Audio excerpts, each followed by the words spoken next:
Bonjour à tous les socios, c'est ravi de vous retrouver sur la chaîne du Club des 5 pour un nouveau contenu, un nouveau bilan de la saison. On est aujourd'hui sur le cas de l'Olympique de Marseille. Oui, il va y avoir pas mal de choses à dire dans cette tier list. Le premier numéro vous a plu sur le Barça.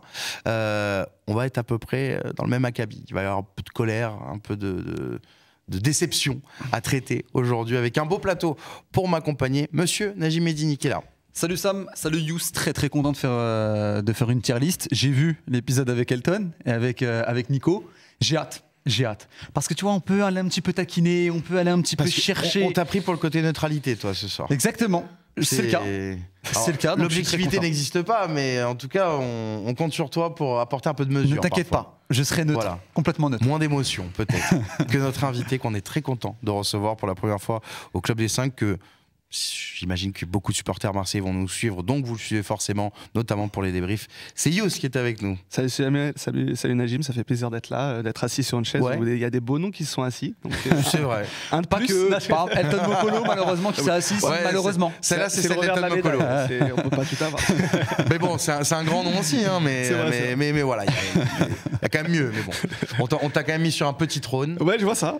Mais par contre, on n'est pas là pour avoir forcément une discussion très agréable. Enfin, ça va être sympa, mais... On parlait de neutralité, de gentillesse. Bah, moi, je pense que je suis là pour les tailler. J'ai pris les outils. Et Très belle veste, en tout cas. Merci. Voilà, on essaie de rendre hommage quand même. Comme quoi, il y a déjà un élément positif dans le bilan de l'Olympique de Marseille cette saison. Année particulière, celle-ci 98-99, le centenaire. Ah, c'est beau. Donc, la même année que le maillot doré, notamment. C'est la finale contre Parme en 99, exactement, ouais. Voilà. Année de titre de Girondins de Bordeaux, d'ailleurs. On s'en rappelle moins. C'était pas très loin pourtant. C'était là, à quelques kilomètres, là, dans un petit stade où il y avait une petite équipe que vous aimez bien qui avait un peu levé le pied ce soir-là. Bizarrement, ouais. On les salue, on les embrasse. Merci d'être avec nous, les socios. En tout cas, le tier list, donc c'est le deuxième numéro. Je sais pas si vous étiez avec nous pour celle sur le Barça. Je vous explique très rapidement. Vous connaissez les tier lists, j'imagine maintenant. On n'a pas inventé l'eau chaude pour le coup. On va pas s'attribuer ces mérites-là. On va classer les joueurs de l'OM dans 5 catégories. 5 catégories différentes. Il y aura la catégorie la plus haute, on va dire, c'est intouchable, c'est-à-dire vraiment il a fait une super saison et je veux pas qu'il parte. Il y aura la catégorie excellent qui pour le coup récompensera s'il y en a ceux qui ont fait une super saison. Il y aura la catégorie bon, voilà, celle-là on s'est pas embêté, on se dit voilà, ça passe quoi, on va dire c'est le 10 de moyenne. Tu vas en classe supérieure. Il y a le moyen qui veut quand même dire attention, c'est l'avertissement travail, on est entre 8-10 là, le redoublement peut s'imposer. Et puis il y a la dernière catégorie, au revoir, qui on va dire sont pour les joueurs que vous voulez voir partir, mais attention, ça peut être deux types de joueurs. Des joueurs qui n'ont pas du tout performé cette saison, et on peut l'entendre, mais aussi, et je donne notamment l'exemple qu'il y a pu avoir dans la dernière mission avec le Barça, qui a un peu fait parler, des joueurs qui ont peut-être fait leur temps, qui mériterait peut-être de passer le témoin. Ça a été le cas de Lewandowski, pour nous, dans la dernière tier list. Certains nous ont dit vous êtes fous, machin, etc. Mais voilà, ce que nous disait Nico Elton, peut-être que c'est le moment de passer à autre chose, une autre histoire. Donc c'est pas forcément toujours très vindicatif la catégorie au revoir, mais elle a le mérite d'exister et de faire débat. C'est aussi ça le principe. Juste avant de démarrer les socios, je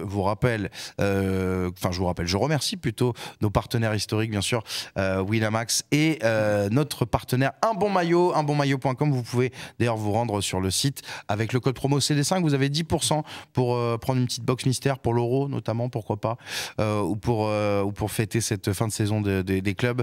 Donc allez-y en tout cas sur le site unbonmaillot.com, notre nouveau partenaire. Voilà pour l'introduction de cette vidéo.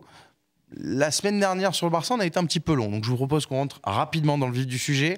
Donc je vais vous proposer des noms des joueurs. On en a choisi 18 à peu près, pour se concentrer vraiment sur les joueurs essentiels. Ça va, on a de la matière. Comme je vous dis, on a appris des erreurs du Barça, un peu comme le Paris Saint-Germain. Donc voilà, on va faire en sorte de se concentrer sur les joueurs essentiels. Je vous donne un nom, vous avez à peu près 30-40 secondes chacun pour me dire dans quelle case vous le mettez, et bien sûr une petite analyse parce que ça reste le Club des 5. Et puis si jamais vous êtes d'accord, tant mieux. Si vous n'êtes pas d'accord, je tranche. Voilà, donc ok, parfait. Et je tranche, encore une fois, je le dis pour les socios, j'essaye d'être le plus impartial possible, mais je tranche du coup aussi avec ma sensibilité. Donc voilà, par exemple pour Aubameyang, je n'aurais pas de problème à le mettre dans excellent. Si vous n'êtes pas d'accord, bien sûr. On y va, on commence pour cette tier list donc, de l'Olympique de Marseille. On va commencer bien sûr, on va faire le terrain en ordre, comment dire, pas chronologique, mais on se comprend. On va commencer par le gardien, bien sûr, Pau Lopez, qui devient un vrai Marseillais. installé maintenant, on peut le dire. Hein, il est installé dans les cages de l'OM. Pau Lopez qui cette année a fait une saison qui, on va dire, c'est plutôt correct, j'imagine. C'est pas très transcendante, mais on n'est pas non plus. Tu le mettrais dans au revoir, par exemple? C'est là la difficulté au moment de juger la saison de joueurs comme Pau Lopez, c'est qu'effectivement. Je sens qu'on va devoir agrandir la case de au revoir. Alors, c'est ce que je voulais dire, justement. On est sûr qu'elle est assez grande, cette case. Non, on a juste un détail. Non, en vrai, plus sérieusement, sur Pau Lopez, c'est vrai que ça le décrit bien, le fait de faire une saison correcte où c'est pas transcendant, c'est pas énormément décisif, mais c'est bien ça le problème, c'est qu'il y a des matchs où je pense qu'un club comme l'OM a besoin d'un gardien décisif qui te fait gagner des points. Nous, on a été biberonnés à Steve Mandanda les dernières années, et les premières années de Mandanda, il y avait quand même ce côté-là, et même après, hein, d'ailleurs, c'est ce côté décisif sur certains matchs qui sont un peu compliqués. Et je pense que cette saison de l'OM avait besoin d'un peu plus d'arrêt décisif, vraiment de choses plus fortes. Donc moi, j'ai tendance effectivement, quand on juge seulement la saison, à le mettre dans moyen. Maintenant, on arrive à un moment où voilà, ça fait 3 ans, Pau Lopez a un gros salaire. Est-ce que c'est pas le moment de se dire au revoir? Donc, je pense qu'il faut avoir une position claire. Moi, je dirais au revoir pour Pau Lopez. D'accord, très bien. Ça s'entend, Najim. Va pas y avoir de débat là-dessus. 41 buts, je suis plutôt d'accord. Je suis plutôt d'accord, même si il y a eu quelques matchs, notamment en Coupe d'Europe, où j'ai trouvé qu'il avait quand même fait plutôt bonne impression. Notamment, ouais. Où franchement j'étais sorti du match en me disant ah ouais, quand même il a fait un sacré match. Maintenant c'est vrai que sur l'ensemble de la saison ça reste quand même assez moyen, et comme l'a dit Yous, ça fait quand même un certain temps qu'il est là, il y a pas mal de critiques même parfois sur son jeu au pied notamment. Je pense qu'aujourd'hui l'Olympique de Marseille avec ce salaire là peut avoir un meilleur gardien, donc c'est peut-être le moment, je pense, de dire au revoir à Pau Lopez. Il est là depuis 2021, on rappelle, Pau Lopez, donc ça fait 3 ans. Un gardien, on sait que les dynasties de gardiens peuvent être un peu plus longues. Mais ce que je veux dire, c'est que sur le marché des transferts, je pense que tu peux trouver. Mais effectivement, l'argument de peut-être qu'il peut y avoir mieux à trouver sur le marché des transferts. Sans forcément. Après, attention, trop dépenser. On parle aussi d'une équipe qui n'aura pas de Coupe d'Europe, hein, donc ça peut être aussi sur le marché des transferts. C'est vrai, c'est aussi un argument. Quand il y a beaucoup maintenant de clubs engagés en Coupe d'Europe, ça peut être compliqué. Mais vous le mettez du coup tous les deux dans au revoir, donc on peut lui faire coucou. Pau Lopez. On peut lui faire coucou. Premier joueur d'au revoir, effectivement. Je pense à Fares Hachem en régie qui va peut-être devoir faire de la gymnastique avec cette case au revoir. Mais ouais, et puis juste pour ajouter un petit truc sur Pau Lopez, c'est que quand on parle d'expected goal concédé, l'OM est la deuxième défense de Ligue 1. Donc c'est une défense qui a quand même peu exposé son gardien. Et finir avec 41 buts encaissés à la fin d'une saison de Ligue 1 comme ça, c'est un peu. À 34 matchs, on rappelle. Voilà, c'est quand même assez compliqué, quoi. Pau Lopez, ciao. On continue, on remonte un peu plus haut sur le terrain, on remonte d'un cran, on va commencer. Allez, on va commencer avec Pau Lopez. On va commencer avec Leonardo Balerdi, pardon. Balerdi, forcément toujours joueur un peu qui clive du côté de l'OM parce que un peu moins cette saison. Voilà, un peu moins cette saison. Non, mais il y a des grands admirateurs. Il y en a qui sont toujours un peu plus mesurés. C'est 42 matchs de compétition confondus quand même cette année à Balerdi, donc il y a une certaine régularité dans cette saison marseillaise. Yous, on en fait quoi de Balerdi? Alors, Leonardo Balerdi, mon cœur a envie de le placer dans Intouchable, mais je pense que la réalité est quand même assez différente dans le sens où, si effectivement, après une aussi belle saison, lui-même, je pense, a peut-être envie de voir autre chose. Il ne doit pas oublier par quoi il est passé. Il sait que tout est éphémère à Marseille. Une bonne saison peut en cacher une moins bonne juste après. Donc, est-ce que ce n'est pas le bon moment pour lui pour partir? Est-ce que ce n'est pas le bon moment pour le club pour récupérer une belle somme sur lui? Donc du coup c'est peut-être ce qui m'empêche de le mettre dans Intouchable, même si l'envie m'en prend, hein. Mais ça sera excellent pour Leonardo Balerdi, parce que je pense que la réalité d'aujourd'hui fait que si tu as une belle offre, malheureusement je pense qu'il va partir. Oui, voilà. Mais bon, comme on juge aussi la saison, hein, bien sûr. On rappelle, si effectivement excellent, c'est une belle récompense pour lui. Je le rejoins complètement. Sur excellent, ouais. Je pense même peut-être que c'était le meilleur Marseillais cette saison. Pas loin, d'accord. Pour moi, c'est le meilleur Marseillais cette saison. Sur la deuxième partie de saison, notamment, je l'ai trouvé excellent. Que ce soit dans sa qualité de passe, ça on le savait que c'était un bon relanceur, mais même défensivement, sa capacité à couvrir la profondeur, à remporter les duels. Donc moi, j'ai vraiment été impressionné par ce qu'il a réalisé cette saison. Très souvent, même 3 fois sur 4, à chaque fois que je sortais des matchs de Marseille, je me disais que c'était le meilleur sur le terrain. Mais comme l'a dit Yous, en cas de grosse offre, un bon 40 millions d'euros qui arrive sur la table, tu commences à réfléchir. Hein. Donc c'est ce qui fait que vous ne le mettez pas dans Intouchable. Exactement, je ne le mets pas dans Intouchable parce qu'en cas de belle enveloppe, je pense que ça peut être judicieux de le vendre, mais je le mets évidemment dans Excellent. Excellent. Donc pour Balerdi, c'est plutôt. Vous verrez que ça arrive pas souvent, hein, pour le coup. Vous êtes d'accord? Non, moi je suis assez d'accord. Moi, c'était Pour bon. excellent. Moi je l'aurais mis bon ou excellent, mais plus excellent. Ouais. Enfin, bon si je peux juger globalement un joueur de Ligue 1, enfin, sur une saison Coupe d'Europe. Excellent si on le juge par rapport aussi à l'effectif marseillais. Mais je le mets aussi dans C'est excellent. surtout ça. Mais même, je le mets dans excellent parce que tu peux le mettre aujourd'hui dans l'équipe type de la Ligue 1. Ouais, Balerdi. il fait pas tâche. Pas choquant. Il fait pas tâche, tu vois. Donc pour moi, oui, il a clairement sa place. Il y a 2-3 mecs devant lui, mais il fait pas tâche. Il fait pas Voilà. tâche. Balerdi, donc excellent. Voilà, c'est quand même plutôt honorable, comme je vous le disais. Je pense pas qu'on sera dans le même cas de figure pour le prochain joueur, qui va jouer l'Euro, quand même, on peut le dire. Jonathan Klaus, mesdames, messieurs. Et oui, Jonathan Klaus, qui a vécu une saison assez compliquée à l'OM. On va pas, enfin, au-delà de sportivement, parce que c'est pas non plus mauvais hein, sportivement, mais surtout, on va dire dans l'environnement marseillais. On se souvient de l'interview notamment de Mehdi Benatia, des possibles ventes cet hiver. Je vais commencer avec toi, Najim, sur Klaus, parce que comme je disais, tu es aussi là pour apporter un peu de calme. Et de neutralité. Tu le mettrais dans quoi, notre international français? Je trouve qu'elle est un peu difficile à juger la saison de Jonathan Klaus parce que sur les premiers mois, je l'ai trouvé bon.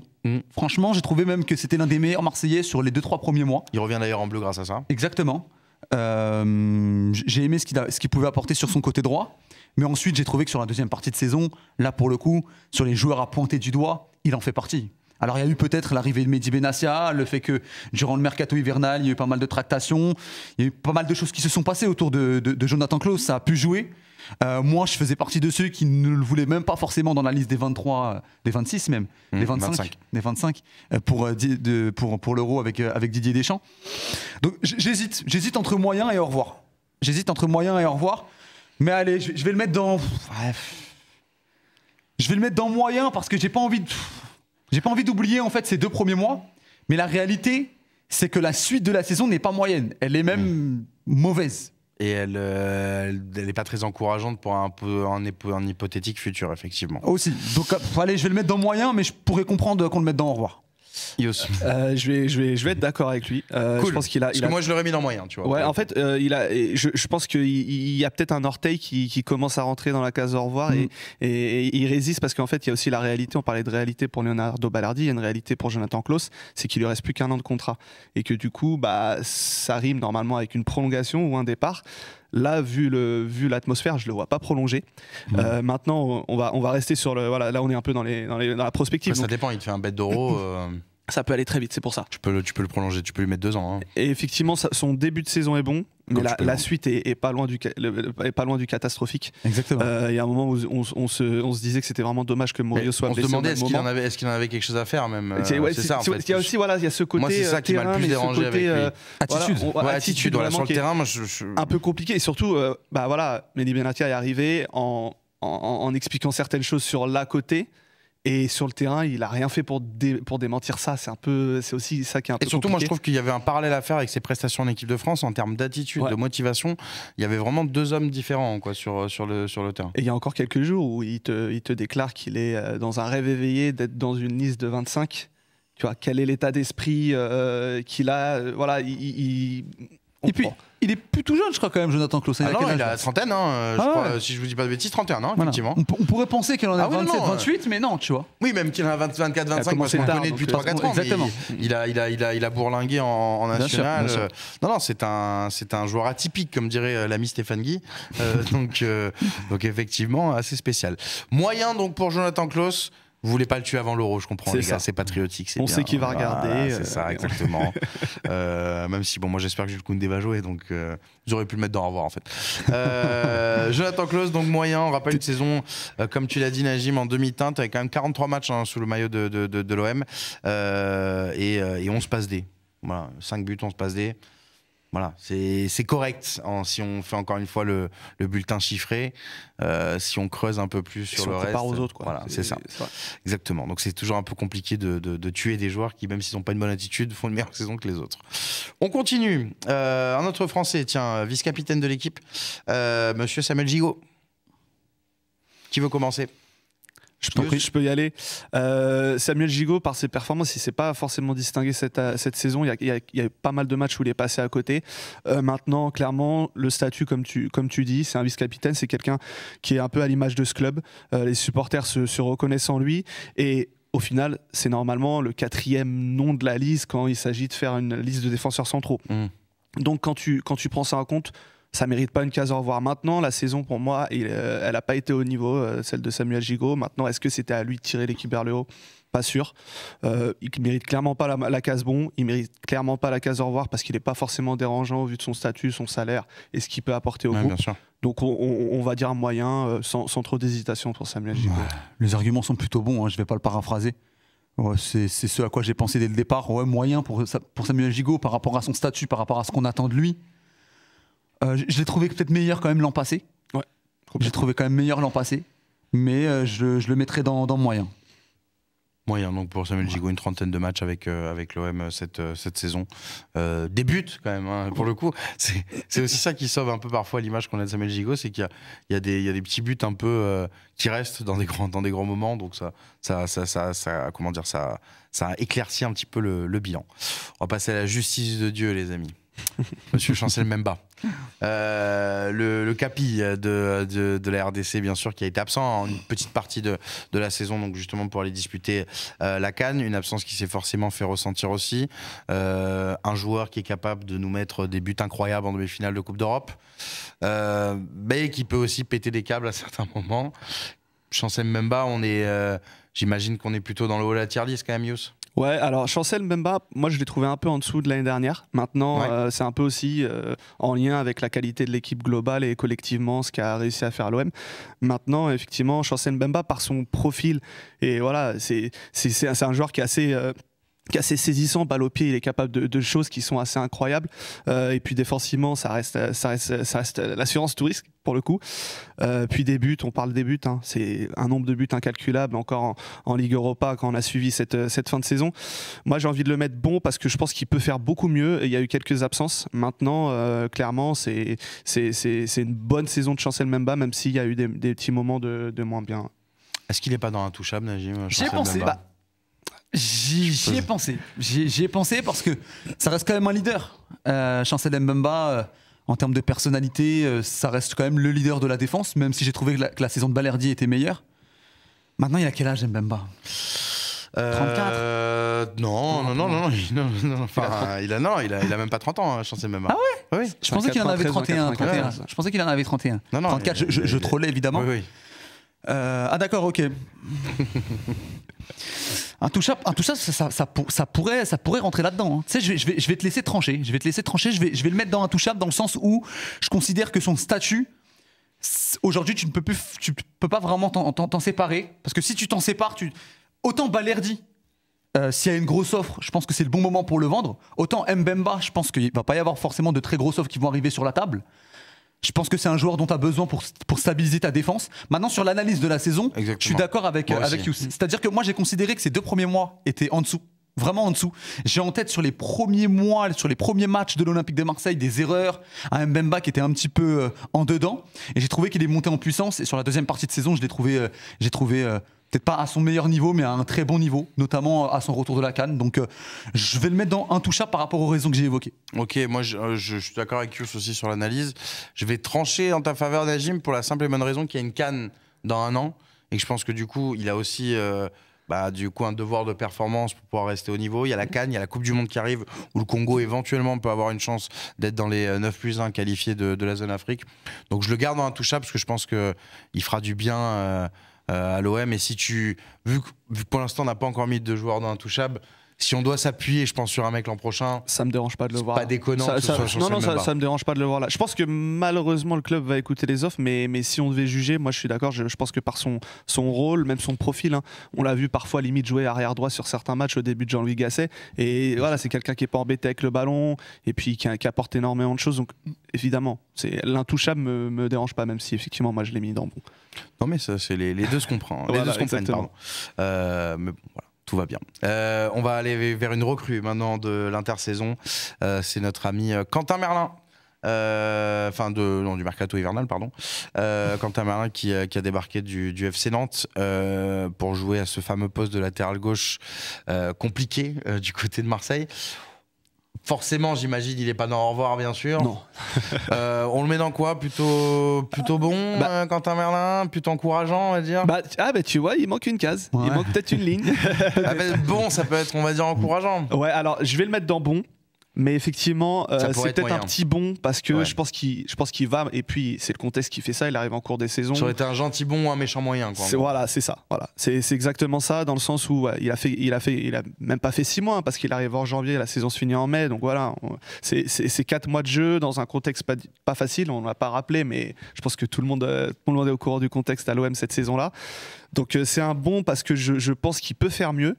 Et je pense qu'il va faire mieux vu que le contexte n'était pas exceptionnel. Maintenant, voilà, c'est un petit bon pour moi. Ligue Petit Europa, bon. Ligue Europa, il faisait partie des joueurs qui étaient éligibles ou il faisait partie de ces joueurs qui. Il a joué. il a joué, Il a été ouais, inscrit un en petit Ligue trou. Europa. Il a joué. Oui, même sur le dernier match, il était là.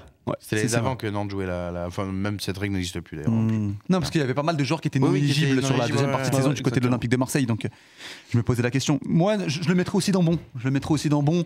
Pareil, dans ce sens un peu encourageant. C'est-à-dire que il m'a pas forcément fait lever de mon siège. On n'a pas forcément retrouvé la meilleure version de Quentin Merlin. Il nous a déjà fait des meilleurs matchs du côté du FC Nantes. Mais il n'a pas fait tâche non plus. Il n'y a pas de match où je suis sorti en me disant ah ouais, quand même là, Quentin Merlin est en dessous des autres, tu vois. Donc, je le mets dans bon. Mais il y a C'est cette plutôt- pression quand même qu'il doit passer un cap, hein, Quentin Merlin. Il Exactement. a 22 ans, c'est un... Tu t'attends quand même Voilà. à ce que dans les années futures et dès la saison suivante, que ça soit une valeur sûre un peu du côté de l'Olympique de Marseille. Que tu Ouais, puisses t'appuyer sur lui exactement. côté gauche, que tu sais qu'il va faire le taf, quoi. Et puis Ce qui n'est pas encore forcément le un statut joueur qu'il a. sélectionnable aussi en équipe de France. Aussi, Même aussi, s'il y a une pourquoi grosse pas. concurrence à ce poste-là, mais moi je pense que Ouais, c'est vrai que par rapport à ça, non, ça mais va être compliqué. sélectionnable, ça veut pas dire que tu y es, mais ça veut dire Ouais. qu'au moins, si demain matin tu y es, c'est pas déconnant, quoi. Tu vois ce que je veux dire? Ouais, s'il y a une petite avalanche Voilà. de blessures, pourquoi pas. Dans la lignée d'un Ça peut Lucadi, aller par vite. exemple. Voilà. Pourquoi Ça pas. peut- Je Pourquoi pense que un Quentin Merlin, normalement, par rapport à ses qualités et le club dans lequel il est, c'est ce vers quoi il doit tendre. clairement. Quentin Merlin, donc, dans les bons. Tiens, on n'avait pas encore de bons, je crois. Ouais, on n'avait pas encore de bons. On Donc, inaugure. voilà. On inaugure. Bon, ça, toutes les cases sont remplies. J'avais peur qu'on ait. Il n'y a pas tant d'en voir que ça. hein. Maintenant, on est en freestyle, c'est bon. On Non, va la mais remplir, on va la C'est remplir. bon, on va la remplir. Alors en défense, on n'a pas mis Meïté, Murillo, parce que c'est des joueurs qui, même s'ils ont quand même joué, ont eu quelques blessures. On les mettra dans la tier list l'an prochain. Ok. Voilà, comme ça, on aura peut-être plus de. Parce qu'on les aurait mis dans moyen, en gros. On j'imagine. les aurait pas mis au revoir, donc. Voilà, on les aurait mis dans moyen. Donc bon, comme on a besoin de place, on s'est dit, on va en économiser. On va passer au milieu de terrain, les amis. Là aussi, il y a un beau contingent de joueurs à juger avec des saisons C'est clair. plus ou moins différentes selon les profils. Il y en a qui n'ont pas forcément beaucoup joué non plus, hein, mais qu'on a quand même mis dans la liste. On va commencer avec Kondogbia. Allez, un profil peut-être un peu plus, on va dire pour tout le monde facile à classer. On va commencer avec Kondogbia. Kondogbia donc qui a rejoint l'OM. Pareil, l'été dernier, on se disait que c'était une recrue très intéressante en Ligue 1, Geoffrey Ouais. Kondogbia. Saison qui a été un tout petit peu hachée par quelques indisponibilités, Ouais. mais globalement, il a souvent été là quand même. Comment la juge cette Déçu. première saison de Kondogbia? Ouais, Moi, déçu, franchement, je suis ouais. déçu quand même. Je suis déçu parce que quand il est arrivé cet été, je m'attendais à du grand Kondogbia. Surtout ce qu'on a vu à l'Atlético. Exactement. Mhm. Il a l'expérience d'avoir joué dans des belles écuries européennes. Il a déjà fait de bons matchs en Ligue des Champions avec l'Atlético. Et je me suis dit, ce genre de joueurs, lorsqu'ils arrivent en Ligue 1, c'est le genre de joueurs qui peuvent être au-dessus de la mêlée. Finalement, ça n'a pas été le cas. Je suis d'accord. Il y a plusieurs matchs où j'ai trouvé un petit peu emprunté, en difficulté, un peu dépassé. Franchement, je reste sur ma faim en ce qui concerne Kondogbia. Alors, je le mettrai pas forcément dans au revoir parce que il vient d'arriver. Je pense que Kondogbia n'a pas encore montré tout l'étendue Voilà, de son il peut y talent. avoir une saison 2 qui est Exactement. bien mieux que la saison 1. Ouais. Il peut y avoir une saison 2 qui peut être meilleure. Donc, je vais le mettre dans moyen, mais en réalité, il manquerait une case qui s'appellerait décevant en fait. Ça, c'est ça en fait. Moi, Bah, c'est moyen en soi. Ouais, c'est moyen, ça. Mais le terme qui me vient en tête vraiment quand je pense à Kondogbia sur la saison, pour moi, c'est plutôt décevant. Donc je le mets dans moyen. Intéressant. Yous? Je pense que ouais, effectivement, cette potentielle case décevant dont Najim parle, elle répondrait à une question: quelles sont les attentes qu'on a à propos de ce joueur? Et je pense qu'effectivement, Kondogbia, on avait beaucoup d'attentes envers lui, parce que effectivement, des anciens internationaux qui arrivent à l'OM et en Ligue 1, on en a vu les années précédentes, mais lui, pour le coup, il était loin d'être mort, quoi. Il arrive, il est toujours international 29 ans, avec le Centrafricain. Ouais, voilà. Non mais voilà, il a 29-30 ans. 31 ans, ouais. Voilà, ouais, c'est un 93, donc effectivement, il arrive à 30, il arrive à 30 ans. Et voilà, il a encore 3-4 bonnes années devant lui. C'est quelqu'un qui sortait de bonnes prestations avec l'Atlético. Oui, il avait fait pompier de service, mais plutôt efficace. Tu avais des attentes envers lui. Voilà, clairement, tu avais des attentes. Il arrive, il a un bon salaire, il n'y a pas de souci avec ça. Maintenant, la saison est parcimonie avec le ballon. Je l'ai trouvé loin d'être dérangeant, vraiment bon avec le ballon. Sans ballon, il y a quelques matchs qui étaient beaucoup plus compliqués. Maintenant, ça peut s'expliquer parce que voilà, là, il y a eu des absences, des blessures, des changements de coach. Un changement de coach. Il est venu pour Marcelino, on le rappelle, pour jouer dans un double pivot. On le voit sur la fin de la saison en sentinelle. C'est quand même, tu vois, c'est des choses quand même difficiles à appréhender. Donc moi, je lui donne des circonstances atténuantes. Je donne vraiment des circonstances atténuantes. Et je pense que l'année prochaine, on pourra peut-être revenir ici et le mettre dans une case bonne. À mon avis, je pense qu'on est en droit d'attendre ça. Je pose une petite question. S'il reste, c'est ça? Non, mais est-ce que du coup, c'est pas un joueur où on se dit intouchable parce que l'an prochain, faut qu'il soit là pour une saison 2 et pour. Ouais, mais non, mais. Par rapport à sa saison, il mériterait pas le statut d'intouchable. Tu vois ce que je veux dire? C'est mon boulot de créer du débat aussi. Il m'en voulait pas. Je comprends l'idée derrière ta question, mais au vu de sa saison, pour moi, il n'y a pas d'autre choix que de le mettre dans moyen. Alors, on va dire qu'il fait partie de ces joueurs qui sont décevants, mais qui. On les met pas dans la case intouchable parce qu'elle est tout en haut quand même, mais qui pourrait être presque intouchable au vu de ta question, je le comprends. Maintenant, ça reste un gros salaire. L'OM va pas jouer de Coupe d'Europe l'année prochaine. Si un club peut-être que. Non, moi, je pense qu'il y a très peu de joueurs, voire pas de joueurs qui seront retenus s'il y a des offres qui viennent cet été.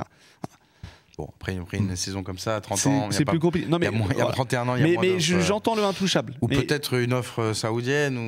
Après, ça serait surtout pour lui que ça serait intéressant si c'est le cas. Non, mais c'est ça. Parce que est-ce que le club a intérêt à le lâcher, à voir. Là, à 31 ans, il faut avoir envie de lâcher une grosse somme sur Kondogbia.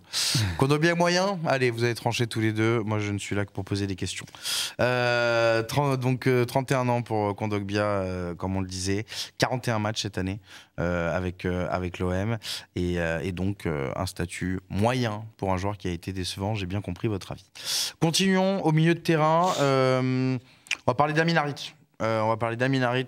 Qui a déjà avait eu une saison compliquée l'an dernier avec cette grosse blessure à Monaco avant la Coupe du Monde. Retour cette année, saison forcément largement plus remplie en termes de matchs, maintenant en termes de performance. Est-ce que vous avez été satisfait de la saison d'Amin Harit? Yo, je commence par toi.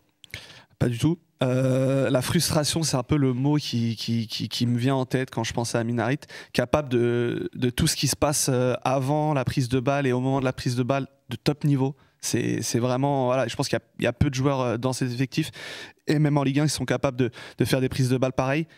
Et tout ce qui vient après, c'est quand même très compliqué dans les choix. Même au niveau des stats, hein, c'est très léger cette saison. On voit beaucoup de mauvais choix, beaucoup de difficultés dans le dernier tiers. Effectivement, toute compétition confondue. Et en plus, ce dernier tiers, je pense que globalement, c'est ce qui a manqué à l'OM cette saison. Plus de différence dans le dernier tiers. Il y a souvent été, dans ce dernier tiers, il a touché beaucoup de ballons, mais il a fait peu de différence, beaucoup de mauvais choix. Et ça a été pour moi une saison très décevante. Maintenant, j'irai pas jusqu'à le mettre dans au revoir parce que je pense que c'est un joueur qui a peut-être un statut qui a eu un statut cette saison qui est un peu trop gros par rapport à ce qu'il devrait avoir dans un club comme l'OM. C'est peut-être un joueur qui ne devrait pas être un titulaire indiscutable, mais un joueur qui fait partie du groupe, qui apporte, quand il joue de temps en temps, on fait appel à lui, il rentre, il apporte de la vivacité, il apporte quelque chose, mais peut-être pas un cadre titulaire. Donc c'est peut-être quelque chose à revoir au niveau du statut. Et pour moi, évidemment que sa saison est décevante, mais on reste dans le moyen parce qu'on a quand même envie de revoir ce qu'il peut donner avec un autre statut l'année prochaine. Moi, à la base, c'est un joueur que j'aime beaucoup, moi, Amin Harit. J'avais vraiment aimé ce qu'il avait été capable de faire juste avant la Coupe du Monde. Je pense au match contre Tottenham, la défaite 2-1, où je l'avais trouvé, durant cette période, je le trouvais bon. Bon. Il apportait, il gagnait des mètres avec le ballon, il était percutant. Alors, il n'était pas toujours décisif, mais je le trouvais intéressant. Il y a eu sa blessure qui rentre dans l'analyse. Je pense que depuis son retour de blessure, quand même, on n'a pas encore retrouvé la meilleure version d'Amin Harit. Lui-même, je pense qu'il n'a pas encore retrouvé toutes ses sensations, qu'il n'a pas encore retrouvé son meilleur niveau de confiance. Alors, je suis complètement en phase avec l'analyse de Youss. Moi, sa saison, je ne l'ai pas trouvée bonne. Il a très bien expliqué pourquoi. Voilà, après son contrôle, après ses premières touches, il y a trop de mauvais choix. Il y a trop de matchs où on s'est arraché les cheveux avec Amin Harit cette saison. Donc, sa saison, elle est pas bonne, pour être complètement honnête. Mais... alors peut-être que je ne suis pas forcément très objectif dans le sens où c'est un joueur que j'apprécie. Et je précise que je ne suis pas marocain, parce que certains vont tout de suite dire « Ah, c'est pas... » Je ne suis pas marocain. Mais j'ai envie de lui donner une deuxième chance. J'ai envie de lui laisser encore une saison supplémentaire. J'ai envie, peut-être, de retrouver le Amin Harit d'avant sa blessure, les quelques mois où il nous avait montré des choses un peu plus intéressantes. Donc c'est pour ça que je ne le mets pas dans la dernière case au revoir. Je le mets dans moyen, même si en réalité, comme je l'ai dit, pour moi, c'est plutôt une saison ratée. Mais j'ai envie de voir un peu comme Kondogbia. Alors pour Kondogbia, je suis un peu plus optimiste. Mais j'ai envie de lui donner une nouvelle chance, voir ce qu'il est capable de faire peut-être l'an prochain. Amin Harit, ça fait combien de temps qu'il est à l'OM Ça commence à faire un petit peu. C'est pour ça que je vous dis ça commence à faire un petit peu. Il est arrivé avec Sampaoli. Ouais, il est arrivé à l'été 2021. Exactement. Quelqu'un qui me dit au revoir, je peux comprendre. Hein. Comme Paul Lopez. Comme je l'ai dit, voilà, arrivé en même temps que Paul Lopez. Donc on le met dans moyen. Dans moyen, allez. On le met dans moyen, Amin Harit, même si effectivement, et je le dis pour les socios qui nous regardent, comme tu as dit, ça peut s'entendre, ceux qui nous diraient peut-être qu'il faut... Ça peut s'entendre. Faut le comprendre. Faut passer le flambeau. Amin Harit, donc dans moyen, est-ce que justement on continue avec la filière marocaine? Non, allez, on va parler de Pape Gueye. Parler de Pape Gueye, parce que là c'est dans les saisons atypiques. Celle-là, elle est particulière quand même. T'existes pas, tu vas faire la CAN et après tu t'existes. Même si on rappelle, situation très particulière à cause d'un litige avec la FIFA, etc. Enfin, voilà, il était suspendu, Pape Gueye, pendant longtemps. Il a donc disputé cette Coupe d'Afrique où il avait été plutôt intéressant d'ailleurs, on l'avait dit sur le premier tour avec le Sénégal, où il était titulaire d'ailleurs, ce qui nous avait un peu étonné puisqu'il ne jouait pas en première partie de saison.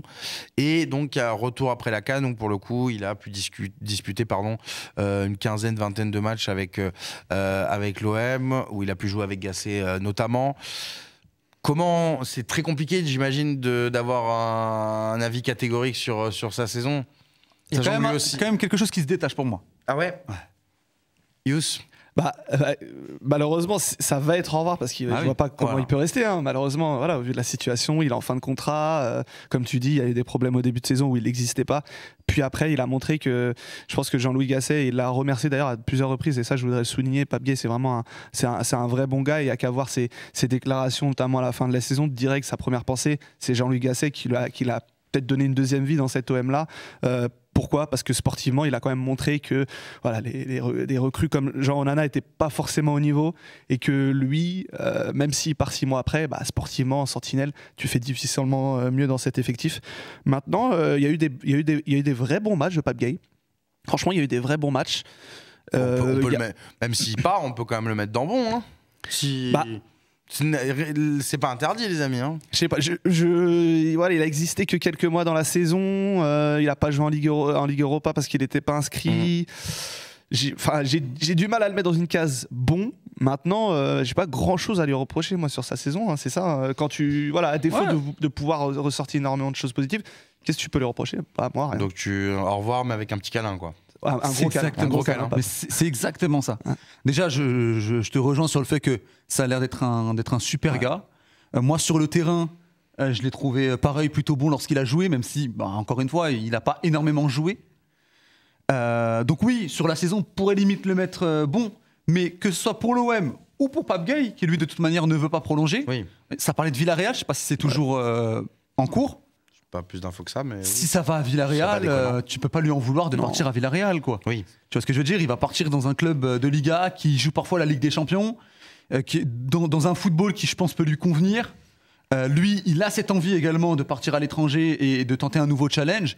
Donc oui, je le mets dans au revoir, mais avec un gros câlin, quoi.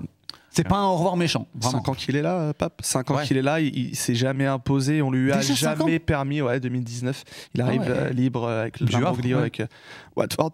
Et on lui a jamais permis. Il sait jamais à qui la faute. Hein. On va pas prendre trop de temps pour essayer de débattre sur ça. Mais le fait est qu'il s'est jamais imposé. Donc c'est normal que lui ait envie d'aller ailleurs, à un endroit où il va pouvoir jouer. Il va avoir 24 ans. Je pense qu'il a pas envie d'être un éternel second dans la hiérarchie. on comprend. Et on rappelle que c'est un joueur qui est international dans une grosse sélection aujourd'hui, Ouais. donc qui a tout intérêt aussi à Qui préserver est, son... qui est rarement décevant, pour Et pas qui est dire rarement l'inverse. décevant. Quand tu vois la effectivement. trajectoire de Zambanguissa, par exemple, Exactement. C'est vrai que je vous dis Ça peut aller qu'il très vite. a tout intérêt à ne pas perdre sa place avec les hommes d'Aliou Cissé et le Sénégal. Autre international africain, il y a beaucoup de... C'est vrai qu'il y a aussi Onana après derrière, donc on a et Verretou. En fait, on a un gros contingent d'internationaux, tout simplement à l'OM au milieu de terrain. Azdin Ounahi, tiens, joueur là aussi, pareil. J'ai l'impression qu'il y a beaucoup de profils similaires en fait à l'OM, de joueurs sympathiques qu'on a envie d'aimer, mais dont Najim, le bulletin de notes est un peu différent, quoi. moi je me mouille un peu avec Ounahi, je vais mettre au revoir. Parce que c'est un joueur qui me frustre pas mal. C'est-à-dire que il a des qualités, Azdin Ounahi, on le sait, notamment avec le ballon, ça, j'invente pas l'eau chaude en disant ça, mais je lui trouve un plafond de verre. Et j'ai la sensation que il ne le brisera pas à l'Olympique de Marseille, ce plafond de verre. C'est un plafond de verre que je pense qu'il peut briser, mais pas à l'Olympique de Marseille. Je suis persuadé que c'est un joueur qui peut être fait pour le football espagnol. Pareil, s'il part dans un Real On l'avait vu au Betis, tout début, le premier match de la saison avec Marcelino, le but contre Reims. Exactement. Je pense que dans un jeu un peu plus ouvert, avec un peu moins de pression aussi peut-être, c'est un joueur qui peut montrer vraiment de belles choses. Mais à l'Olympique de Marseille, j'ai beaucoup de mal à imaginer un Ounahi régulier sur une saison qui va te faire du bien sur l'ensemble d'une saison. Je pense que c'est un joueur qui, malheureusement, à l'Olympique de Marseille en tout cas, aura toujours des véritables montagnes russes, des bonnes périodes peut-être de 3 semaines, mais à côté de ça, des périodes de moins bien pendant 2 mois. Et donc c'est pour ça que je me dis que ça peut être le bon moment peut-être de s'en séparer, parce que lui, je pense que c'est un joueur sur lequel tu peux aller chercher peut-être limite une plus-value par rapport à ce que tu avais... Oui, bien sûr. Par rapport au montant où tu l'avais recruté. Recruté combien à Angers, Ounahi ? C'est assez nébuleux, je crois que c'est entre 10 et 15 millions. Ah d'accord, ok. Je pensais que c'était plus entre 8 et 10. Mais... C'est la fourchette. C'est peut-être ça. Les transferts fourchettes. Ouais. On n'était pas dans les confidences, mais c'est autour de ce prix-là. Si je peux enchaîner, effectivement. Bien sûr, c'est tout à fait. J'y pensais avant qu'on arrive à lui et je me disais que j'allais le mettre dans Au revoir aussi. Ouais. C'est un joueur que j'aime beaucoup.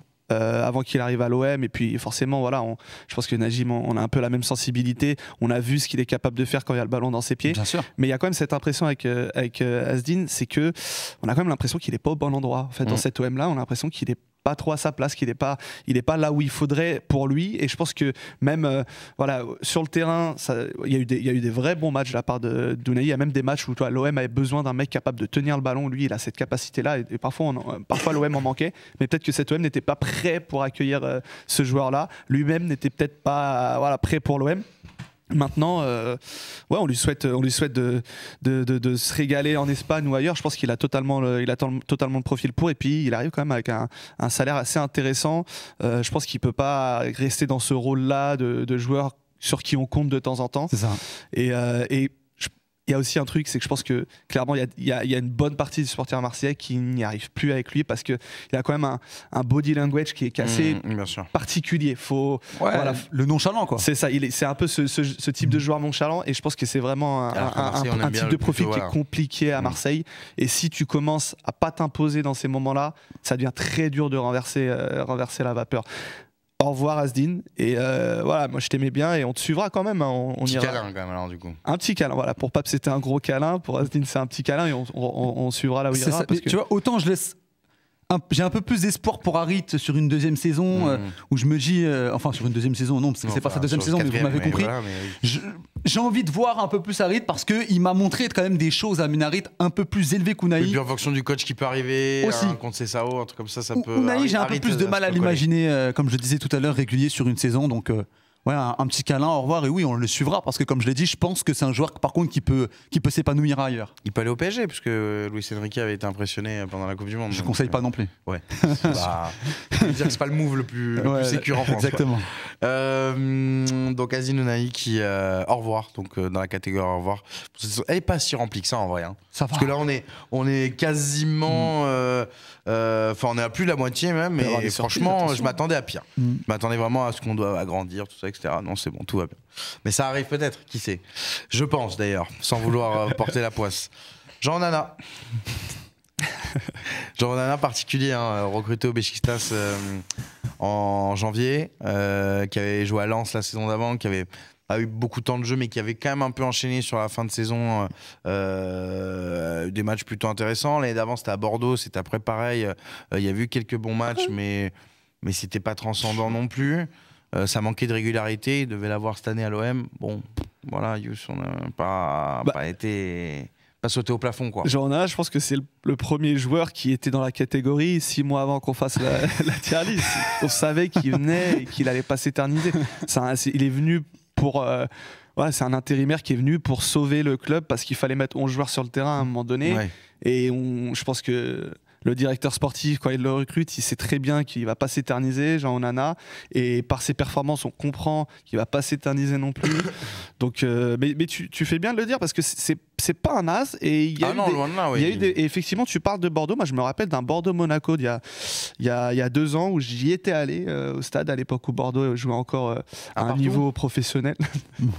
Il y a un carton rouge de Tchouaméni d'ailleurs ce jour-là.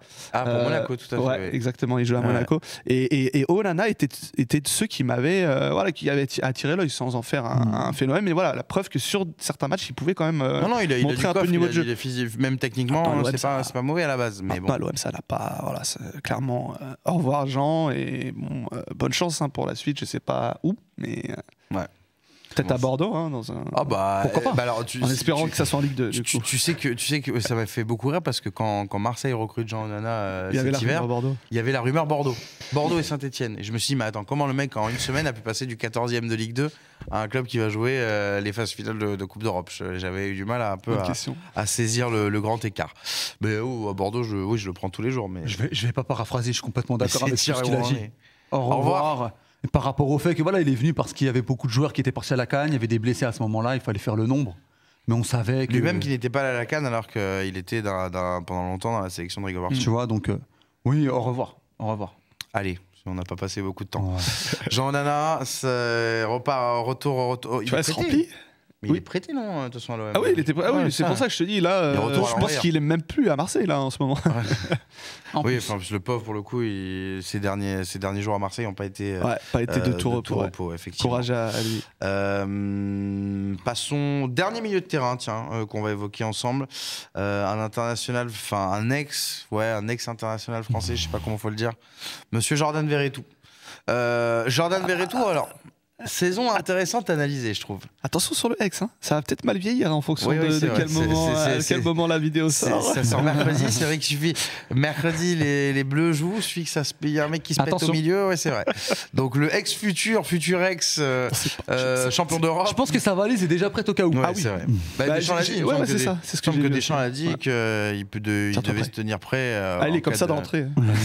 En cas de blessure. Jordan Verretou, saison aussi intéressante à analyser à l'OM parce que à un moment donné, on s'est dit cette fois-ci, s'il est dans la liste de l'Euro, c'est peut-être mérité quelque part. Le début de saison, la mi-saison est juste excellente de Jordan Verretou. Vraiment pas grand chose à dire, pas grand chose à lui reprocher. Il était vraiment très très bon l'été dernier. Il y a eu quelques petits débats, voilà. C'est un joueur qui faisait pas forcément l'unanimité parmi les supporters. Est-ce qu'il faut pas s'en séparer, et il a mis tout le monde d'accord dans une période qui était compliquée. Clairement franchement sur les 6 premiers mois, si on va d'août à février-mars, je pense que c'est peut-être le meilleur joueur, en tout cas avec Balardi, en tout cas le plus régulier, clairement. De par son statut, moi j'en fais un intouchable. Effectivement, c'est un gros salaire maintenant. Je vois pas qui irait le chercher. Il a plus qu'1 an de contrat avec une option qui est plutôt bien intelligemment faite de la part de l'OM. Savoir que je crois que s'il joue une vingtaine de matchs, voilà, un ordre d'idée comme ça, une vingtaine de matchs sur la prochaine saison, il est prolongé d'1 an. Donc voilà, on part du principe que s'il est encore apte, il restera 2 ans. Donc je pense que de par ce statut et de par sa situation et qu'il est, on peut pas trop lui reprocher grand chose. À mon avis, il fait partie des intouchables, Jordan Verretou. Très bien. Moi, je suis assez d'accord. Ouais, moi aussi, parce que c'est un joueur régulier en fait, Verretou. C'est des joueurs qui sont importants dans un effectif. Un joueur qui te fait au minimum toujours du 6 sur 10. Parfois méprisé, souvent Verretou, pour X et Y raison d'ailleurs. Parce que c'est pas forcément un joueur très sexy sur le terrain. Voilà, on sait que c'est un joueur un peu besogneux entre guillemets, avec un gros volume de jeu, qui va te récupérer des ballons, qui avec le ballon non plus n'est pas non plus catastrophique sur le plan technique, loin de là, tu vois. Mais c'est pas le mec qui te fait rêver, mais au contraire, c'est toujours très très Moi je pense que c'est un joueur important, intouchable, et puis même dans son attitude en fait. Je trouve que il ment jamais. Il triche jamais, voilà, c'est ça le terme que je cherchais. Il triche pas, Verretou. C'est un joueur qui se donne toujours, même dans les matchs un peu importants, parfois en Coupe d'Europe. C'est un joueur qui va se la donner, qui va essayer de faire le travail. Donc, pour moi, au milieu de terrain, et même globalement dans l'effectif, c'est un des premiers noms que tu coches finalement sur le 11. Donc, je le mets intouchable. Je dis pas que sa saison, elle est... Lui, pour le coup, je le mettrais pas dans l'équipe type. Et je trouverais que ça ferait quand même un peu tâche de le mettre dans l'équipe type de la Ligue 1 parce qu'il y a quand même pas mal de joueurs au milieu de terrain que tu mets devant lui, tu vois, par rapport à Balerdi, où je disais que lui, Balerdi, il y avait peut-être moyen de le mettre. En fonction du poste. Voilà, donc je le mets pas dans cette catégorie-là non plus. Je dis pas que sa saison elle est exceptionnelle, mais il est globalement toujours à au moins du 6 sur 10 en Ligue 1. Et ça, c'est important d'avoir ce genre de joueur. Oui, c'est le peloton de tête de l'effectif marseillais. Et au-delà de ça, vu qu'on parle de cette catégorie intouchable, je pense qu'il y a un truc à prendre en compte, c'est l'après, ce qui vient après. Voilà, on va pas le citer, mais il y a un nom qui revient avec insistance pour entraîner l'OM. Je pense que clairement, il a le profil parfait pour ce genre d'entraîneur, clairement. Donc, je parle plus. Du port. Je dire du portugais, mais il y en a plusieurs aussi. Il y a un portugais, et puis au-delà de ça, je pense que voilà, l'envie du board, c'est quand même de donner un style un peu plus énergique, avec de l'intensité à cette équipe-là. Et si tu demandes ça à cet effectif-là, il y en a bien un qui doit absolument rester dans ce cas-là, c'est lui, quoi, clairement. Oui, d'ailleurs, je précise, normalement, on met le coach aussi dans la tier list, mais comme pour le Barça, on savait que. Non, mais voilà, c'est pour ça. Comme le Barça, on savait que il n'y avait pas trop de débat à avoir, parce que déjà, il y en a eu 50, et en plus, on est sûr qu'il ne reste pas, donc c'était juste pour le mettre dans au revoir. Déjà qu'on va avoir la liste remplie, c'était pas faisable. On a fini avec les milieux de terrain, les amis. Je pense pas avoir oublié qui que ce soit dans les milieux, si je dis pas de bêtises. Rongier a pas beaucoup joué. Oui, non, voilà, c'est ça en fait. On a des nouvelles. Si quelqu'un a des nouvelles, Valentin Rongier. Pour ça, on prend. Il y a des... Mais bon, voilà. Donc je pense qu'on a fait les milieux les plus essentiels. Et on voit, on est toujours à un certain équilibre. Enfin, non, pas trop équilibré. Mais il y a 4 joueurs à revoir, 4 joueurs moyens et 4 joueurs à peu près satisfaisants, du coup. C'est ça. Voilà, donc ça on va dire. Déséquilibré. Quelque part, il y a un certain équilibre. On va terminer avec Obama quand même. On terminera avec Obama. Pour le feu d'artifice, le bouquet final. On va commencer pour une petite mise en jambe de feu d'artifice. On va commencer avec Joachim Correa. Ouais, c'est le genre de joueur, j'ai oublié qu'il joue à Marseille. Ouais, c'est un feu de forêt là, j'ai plus l'impression. Peut-être. Ouais, voilà, bon, merci pour les challenges sur les réseaux sociaux. Ouais, c'est vrai, incroyable. Sur YouTube, meilleur joueur de l'année, sans hésitation. Ah, tous les OPCOM, il les a faites, hein. C'est sûr que c'était. Au revoir, clairement, c'était peut-être une des seules satisfactions en fait de ne pas être en Ligue des Champions l'année prochaine, c'est que tu savais que cette option qui était obligatoire si l'OM allait en Ligue des Champions pour Correa, elle sera pas activée. Il est tué par le départ de Marcelino ou pas Je sais pas, parce que pour le coup, même sur les débuts, il a joué quelques minutes sous Marcelino. Pas montré grand chose. J'ai l'impression quand même dans l'état d'esprit depuis le début, il a pas envie d'être là. Clairement, il est prêté. Il se dit qu'il n'est pas maître de sa situation. Si l'équipe finit podium, ça ne sera pas forcément grâce à lui. Et donc, il va devoir rester. Sinon, il part. Il est dans un bon cadre. Il est à Cassis. 500 000 euros par mois. Pour moi, il était clairement il était en vacances cette année. Y a pas c'est vrai que vu comme ça. Non, mais qui est capable de citer un match référence de Correa cette saison? Personne. Même pas lui, je pense. Alors, tu peux enlever le mot référence déjà pour moi. Ouais, déjà. Voilà. Et pour je peux pas te citer un match en fait. Et pour le coup, il a joué, on est sûr. On a des images. Une IA, peut-être non. En vrai, il y a eu des séquences sur des matchs où il t'a fait des gestes de classe, vraiment, parce que c'est un joueur qui a valu plus de 30 millions dans sa carrière, quand même. Tu vois, c'est pas n'importe qui, il faut rappeler ça. Mais cette année, c'était n'importe qui. Cette année, mais il a quand même un bon agent, lui, quand même, non? Enfin, moi, un intouchable agent. Ouais, son agent, il est intouchable. Parce qu'il a fait quand même des sacrés clubs dans sa carrière par rapport au niveau du joueur, tu vois. Moi, il a maximisé sa carrière. Alors, il m'a déjà montré il a montré quand même de meilleures choses que ce qu'il a montré à l'Olympique de Marseille cette saison. Forcément. Évidemment. Après, c'était pas très difficile de le faire. Mais je vois ce que tu veux dire. Franchement, il a quand même un beau CV par rapport au talent du joueur, quoi. Ouais, clairement. Donc, il a fait des beaux clubs, hein. C'est Inter, Lazio, il a fait des beaux clubs. Marseille, au final. Au final, oui. Franchement, il y a pas beaucoup de joueurs qui ont des. Tu regardes son CV, tu te dis sacrée carrière, tu vois. Et c'est peut-être ça qui lui permettra du coup d'avoir un bon club l'année prochaine. Exactement. Donc je le mets dans au revoir évidemment. Bon, il m'a rien procuré. Comme je l'ai dit, on l'a vu quelques fois rentrer en cours de match, ce genre de choses, mais c'est le genre de joueur dans 3 ans, tu vois, je vais peut-être oublier qu'il a joué à l'Olympique de Marseille. Il y en a plein comme ça. Je pense même dans un an. C'est bien ce que je me disais, il retourne à l'Inter, effectivement. Oui, il retourne à l'Inter, exactement. Pas mal. À lui, il n'y a pas de câlin, par contre, je dis.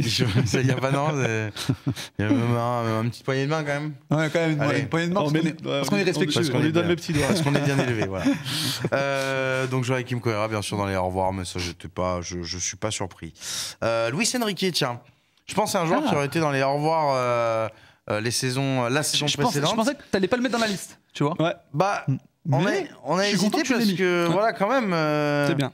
C'est un joueur qui était inattendu, qui devait pas avoir de rôle du tout à jouer avec l'OM et qui finalement a disputé une moitié de saison, on va dire, finalement avec l'OM.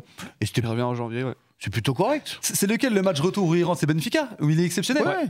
Il y Au a un match poste où il rentre, d'arrière il est gauche. exceptionnel, Au ouais. poste d'arrière Ouais, gauche. Son poste d'arrière gauche, là, contre gauche, Benfica, il est exceptionnel, franchement. Et il a fait plusieurs rentrées assez intéressantes sur la fin de saison. Je l'ai trouvé plutôt intéressant, moi, Luis Enrique.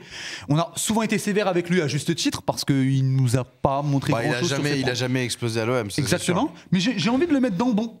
J'ai Ah envie- ouais J'ai envie de le Intéressant. mettre dans le bon par rapport à Non, mais ça m'étonne pas. À l'attitude, notamment. par rapport à l'attitude, par rapport au temps de jeu et surtout par rapport aux attentes en fait. Finalement, on en revient toujours mais à ça toujours, en fait. bien sûr, bah, C'est normal. par rapport aux attentes. En fait, lui, pour le coup, on attendait à rien du tout. C'est-à-dire que en janvier, quand il revient, on savait même. Moi, C'est sincèrement, presque je une te mauvaise dis la nouvelle, vérité. hein, voilà. En novembre, tu me demandes si Luis Enrique appartient toujours à l'OM.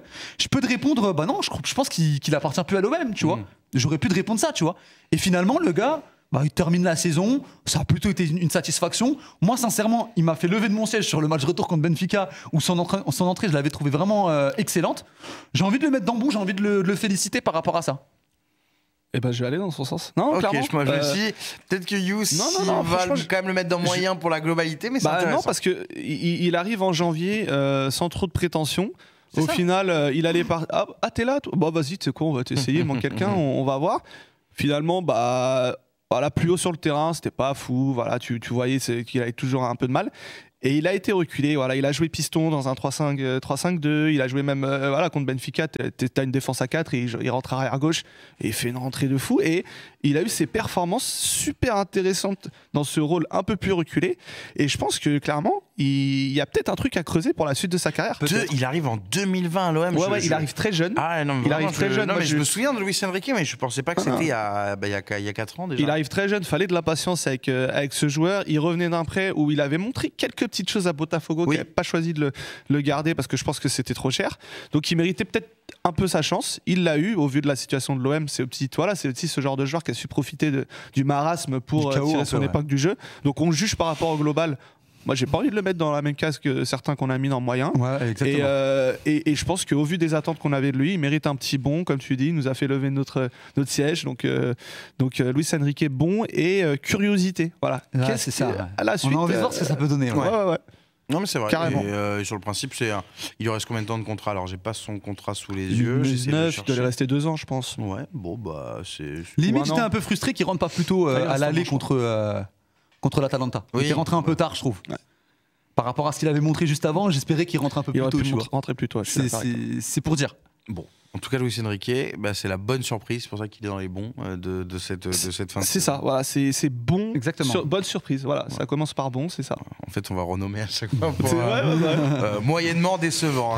Parce que Non. tu vois, Merlin qui est avec lui dans cette catégorie, c'est bon, c'est pas forcément une bonne surprise. Pas pour les mais mêmes raisons, ouais. Pour le coup, lui, c'est une bonne surprise, je suis d'accord. Le couloir à gauche est bien représenté dans la catégorie bon. Tiens, le joueur préféré de Daniel Riolo. Faris Moumbagna, bien sûr. Avec qui ils sont bien aimés toute l'année, tous les deux. Une des recrues du mercato hivernal. Arrivée de Bodo Glimt, si je me souviens bien. Arrivé avec un statut de joueur qui doit nous surprendre un petit peu. Pas de pépite, mais pas loin. Bon. Il y a du bon quand même. Bah, en fait, moi je pense Il y a que eu du bon. au moment de juger Faris Moumbagna, Est-ce que faut voilà. se vider l'esprit et pas Faut se dire contextualiser. tiens, il a du mal à conduire sa balle. Ça, je pense que personne, on l'a compris, on l'a vu, on l'a compris. Maintenant, quand tu regardes, il arrive avec quoi? Avec un statut de faire un peu mieux que Vitinha, à un statut un peu moins élevé, il a coûté beaucoup moins cher, c'est un petit salaire, c'est un remplaçant, il est derrière un mec qui est intouchable au niveau des titularisations cette saison qui est Aubameyang. Il va apporter de temps en temps, il va gratter des minutes. Il faut qu'il nous mette quelques buts. C'est ce qu'il a fait. Il a mis des buts importants. Voilà, bon, au final, la lutte pour les places européennes, elle n'a pas été satisfaisante en Ligue 1, mais il te met une égalisation incroyable à Toulouse, un geste de classe. Il marque le but qu'il faut contre Benfica. Il a eu des bons moments avec l'OM.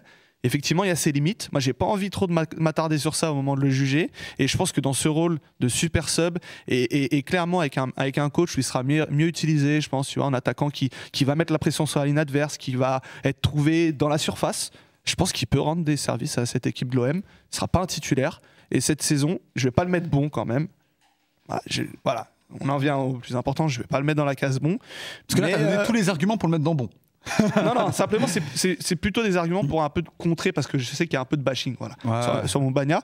Je le mets quand même en moyen parce que voilà, il y a des limites évidentes. Là encore, au lieu de revoir, il nous faudrait une case à revoir peut-être. Ouais, voilà, plutôt. Pour moi, ces 4 mois sont pas bons, mais il y a eu des bonnes périodes. Oui, on parle quand même et ça reste moyen. Même si, alors je sais que beaucoup nous diront c'est pas une excuse, tu joues à l'OM, tu dois être au niveau, etc. Mais c'est un joueur qui s'adapte aussi à cet environnement, ce contexte, ce championnat. Ouais. Moi, c'est vrai que je trouve que globalement, je sais pas si je le mettrais dans bon ou dans moyen, mais globalement, c'est pas une saison décevante pour le coup. Non, franchement, je le mets dans moyen, mais tu sais, c'est le moyen qui est le plus proche du bon. Voilà, je suis d'accord. Parce que c'est vrai que tu as donné de bons arguments pour. C'est un moyen plus, quoi. Voilà. Maintenant, bon, j'ai l'impression que ça reste quand même un joueur moyen pour le coup. Oui. Tu vois. Bah donc on vise juste. Exactement, c'est qu'en fait, pour les saisons suivantes, alors peut-être qu'il y a un entraîneur qui va réussir à bien l'utiliser, etc. Mais je suis pas des plus optimistes. Maintenant, faut donner sa chance quand même au produit. Faut pas non plus être dans le cas contraire, c'est-à-dire dans du bashing et tout de suite, dès qu'il fait un mauvais match, lui taper sur les doigts. Je pense qu'il faut aussi lui laisser sa chance. Mais il a montré par moments des bonnes choses, un peu dans un rôle de pivot où il a pu de temps en temps servir cette équipe marseillaise. Il a marqué des buts importants. J'avais pas non plus une immense attente lorsqu'il est arrivé. Je le connaissais pas. J'avais envie de voir ce que ça pouvait donner. Finalement, oui, moyen, mais parmi les moyens, c'est pas celui que je mets le plus bas. Ok, intéressant. Ouais, enfin. Moyen donc pour Mbagna, pour une arrivée à l'OM, c'est pas non plus dramatique, je trouve. Mais juste, je rajoute quelque chose. Ça doit rester pour moi un joueur que tu fais rentrer, que tu mets en concurrence, mais ça peut pas être un joueur qui est censé être titulaire à l'Olympique de Marseille. Ah, clairement pas. Ça, voilà, je pense que tout le monde en est conscient, mais on rajoute quand même à l'analyse. Du manque pour être dans les une de cases au-dessus. Peut-être. Ou moins celle du dessus. Continuons. Donc on arrive avec les 3 derniers attaquants qui nous restent dans cette liste.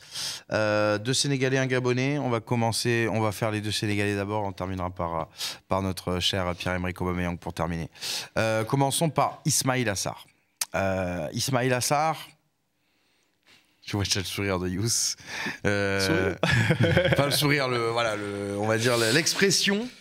Non, en vrai, Ismaïla Sarr, c'est un joueur assez étrange à juger parce que quelque part, quand tu recrutes Ismaïla Sarr, tu le recrutes aussi pour ce profil-là. On a presque envie de se dire que c'est plutôt l'OM qui a fait une erreur de recrutement plutôt que Ismaïla Sarr qui a fait une si mauvaise saison que ça. Moi, en tout cas, c'est le sentiment que j'ai. Moi, j'ai vu Ismaïla Sarr sur le terrain, avec ses qualités et ses nombreux défauts. Tu veux dire, t'as pas été surpris. J'ai pas été surpris. T'as pas été déçu. Voilà. Maintenant. Par contre, oui, je peux comprendre que la performance sportive soit. C'est ça. À un moment donné, il a mis son short, son maillot, il est rentré sur le terrain et il a jamais été exceptionnel, quoi. Il y a une petite période de mieux quand Gasset arrive et qu'il lui fait confiance. Au début, on comprend pas trop et finalement, il montre un peu sur cette fin de saison. La fin de saison était un peu moyenne, mais le début est catastrophique. Et Ismaïla Sarr, voilà, il arrive avec un statut, c'est un transfert avec une belle indemnité, ancien joueur de Première Ligue, même s'il était actuellement en Championship, il a un salaire très confortable. Offensivement, l'OM n'a pas été au niveau, on est tous d'accord là-dessus. Il y en a qui ont mis des buts. Lui, clairement, il a manqué, il a été très peu décisif. Voilà, on parlait d'Harit, des mauvais choix, on peut en parler pour Ismaïla Sarr aussi. Pour moi, il a clairement pas été au niveau, Ismaïla Sarr, et c'est malheureux.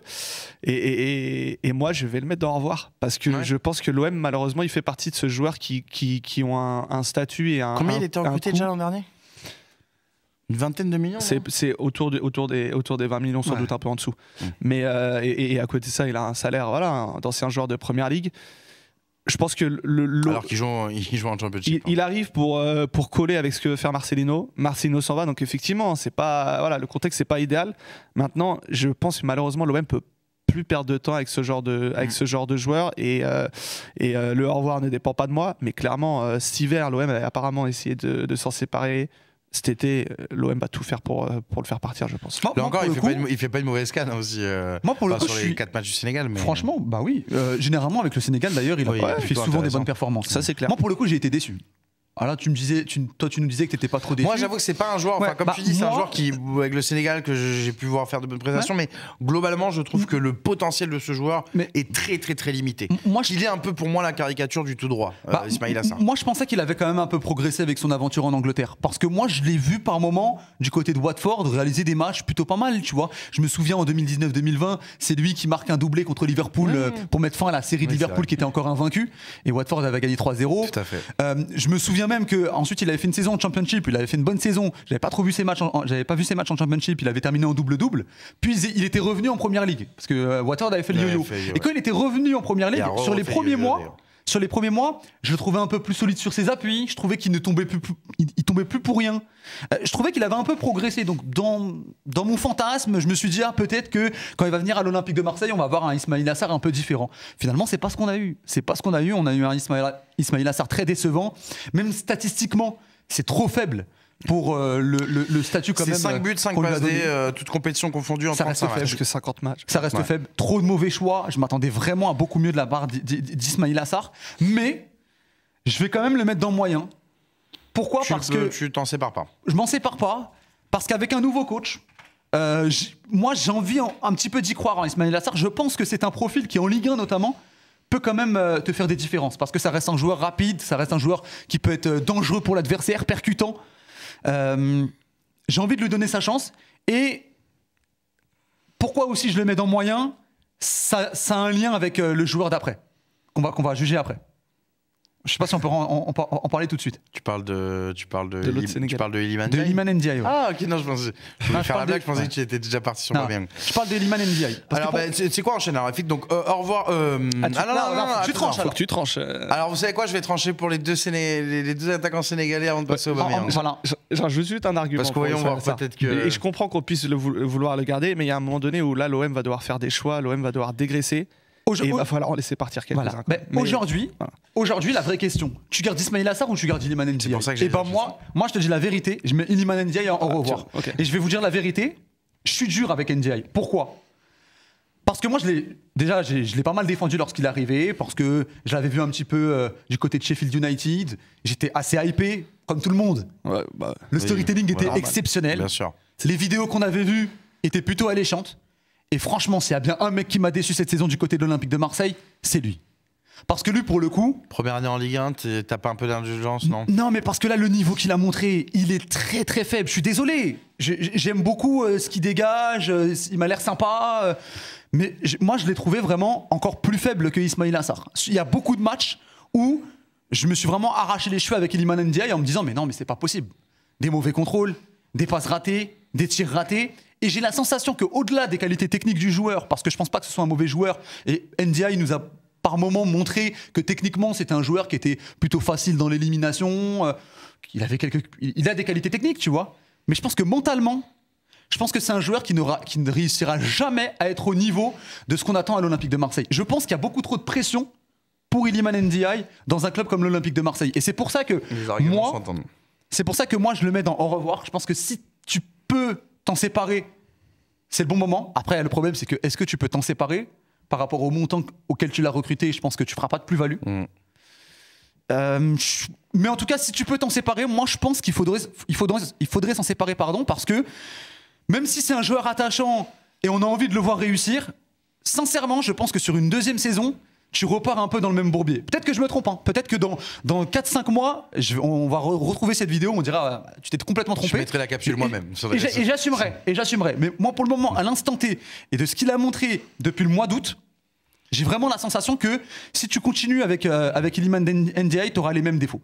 On se dit pas, Yous, qu'il faut peut-être la deuxième année, que c'était une année de transition ? Moi, c'est un peu le sentiment que j'ai avec lui. C'est super intéressant que tu me demandes ça parce que je trouve les arguments pour le coup de Najim s'entendent mais moi, parfaitement. je peux rien contredire dans ce qu'a dit Najim, clairement. Il y a rien à redire. Je suis d'accord sur toute la ligne. Maintenant, moi, j'ai tendance à me dire, j'aimerais voir une saison de plus. Mais il y a ce côté-là en moi qui je me dis, je pense que tu vois ce plafond qu'on imaginait énormément haut. Et je pense qu'il est vraiment beaucoup plus bas qu'on ne le pensait. Et je pense que surtout tout ce contexte qu'il y a à l'OM, on a compris. Hein. Il a assez mal vécu ce transfert avec toute la pression, voilà, de ce qui est sorti, voilà, notamment Walid qui en a parlé, du mal à dormir, ces choses-là.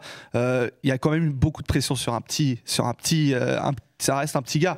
Et il n'y a rien qui a été facile pour lui cette saison. Donc c'est pour ça que je me dis que ça peut être le joueur qui, dans un meilleur contexte, avec une distribution offensive qui le décharge un peu, ça peut être mieux.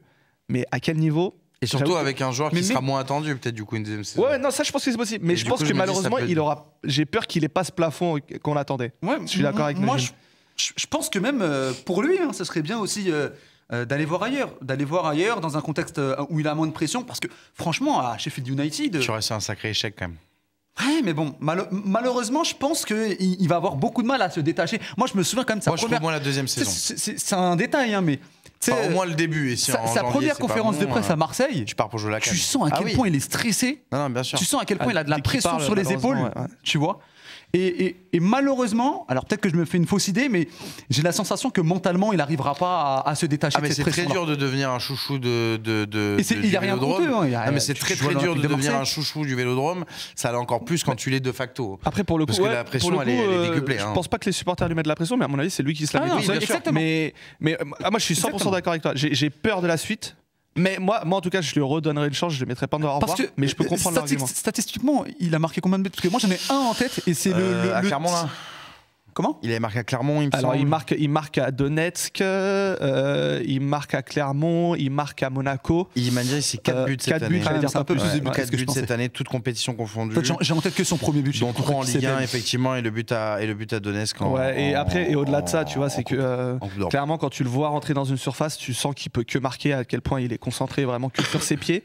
Et il n'y a pas assez de buts, quoi. Il avait marqué à la canne, il me semble, Iliman Ndiaye, d'ailleurs. C'est quand même un joueur qui est assez individualiste une fois arrivé dans la surface de vérité, et malheureusement comptablement c'est pas suffisant. Mais j'insiste sur le fait que je lui vois quand même des qualités, et je pense qu'un peu comme Unai, je pense qu'il peut aller s'épanouir ailleurs. J'ai rien dit, il est pas mal. Ah si, il a marqué à la canne, tout à fait. Je pense qu'il peut aller s'épanouir ailleurs, parce que même je me souviens à la Coupe du Monde, il était rentré un peu avec le Sénégal, etc. Ouais. Le Japon, je crois. Il a fait plutôt de bonne impression. J'avais bien aimé ce qu'il avait montré à la Coupe du Monde avec le Sénégal.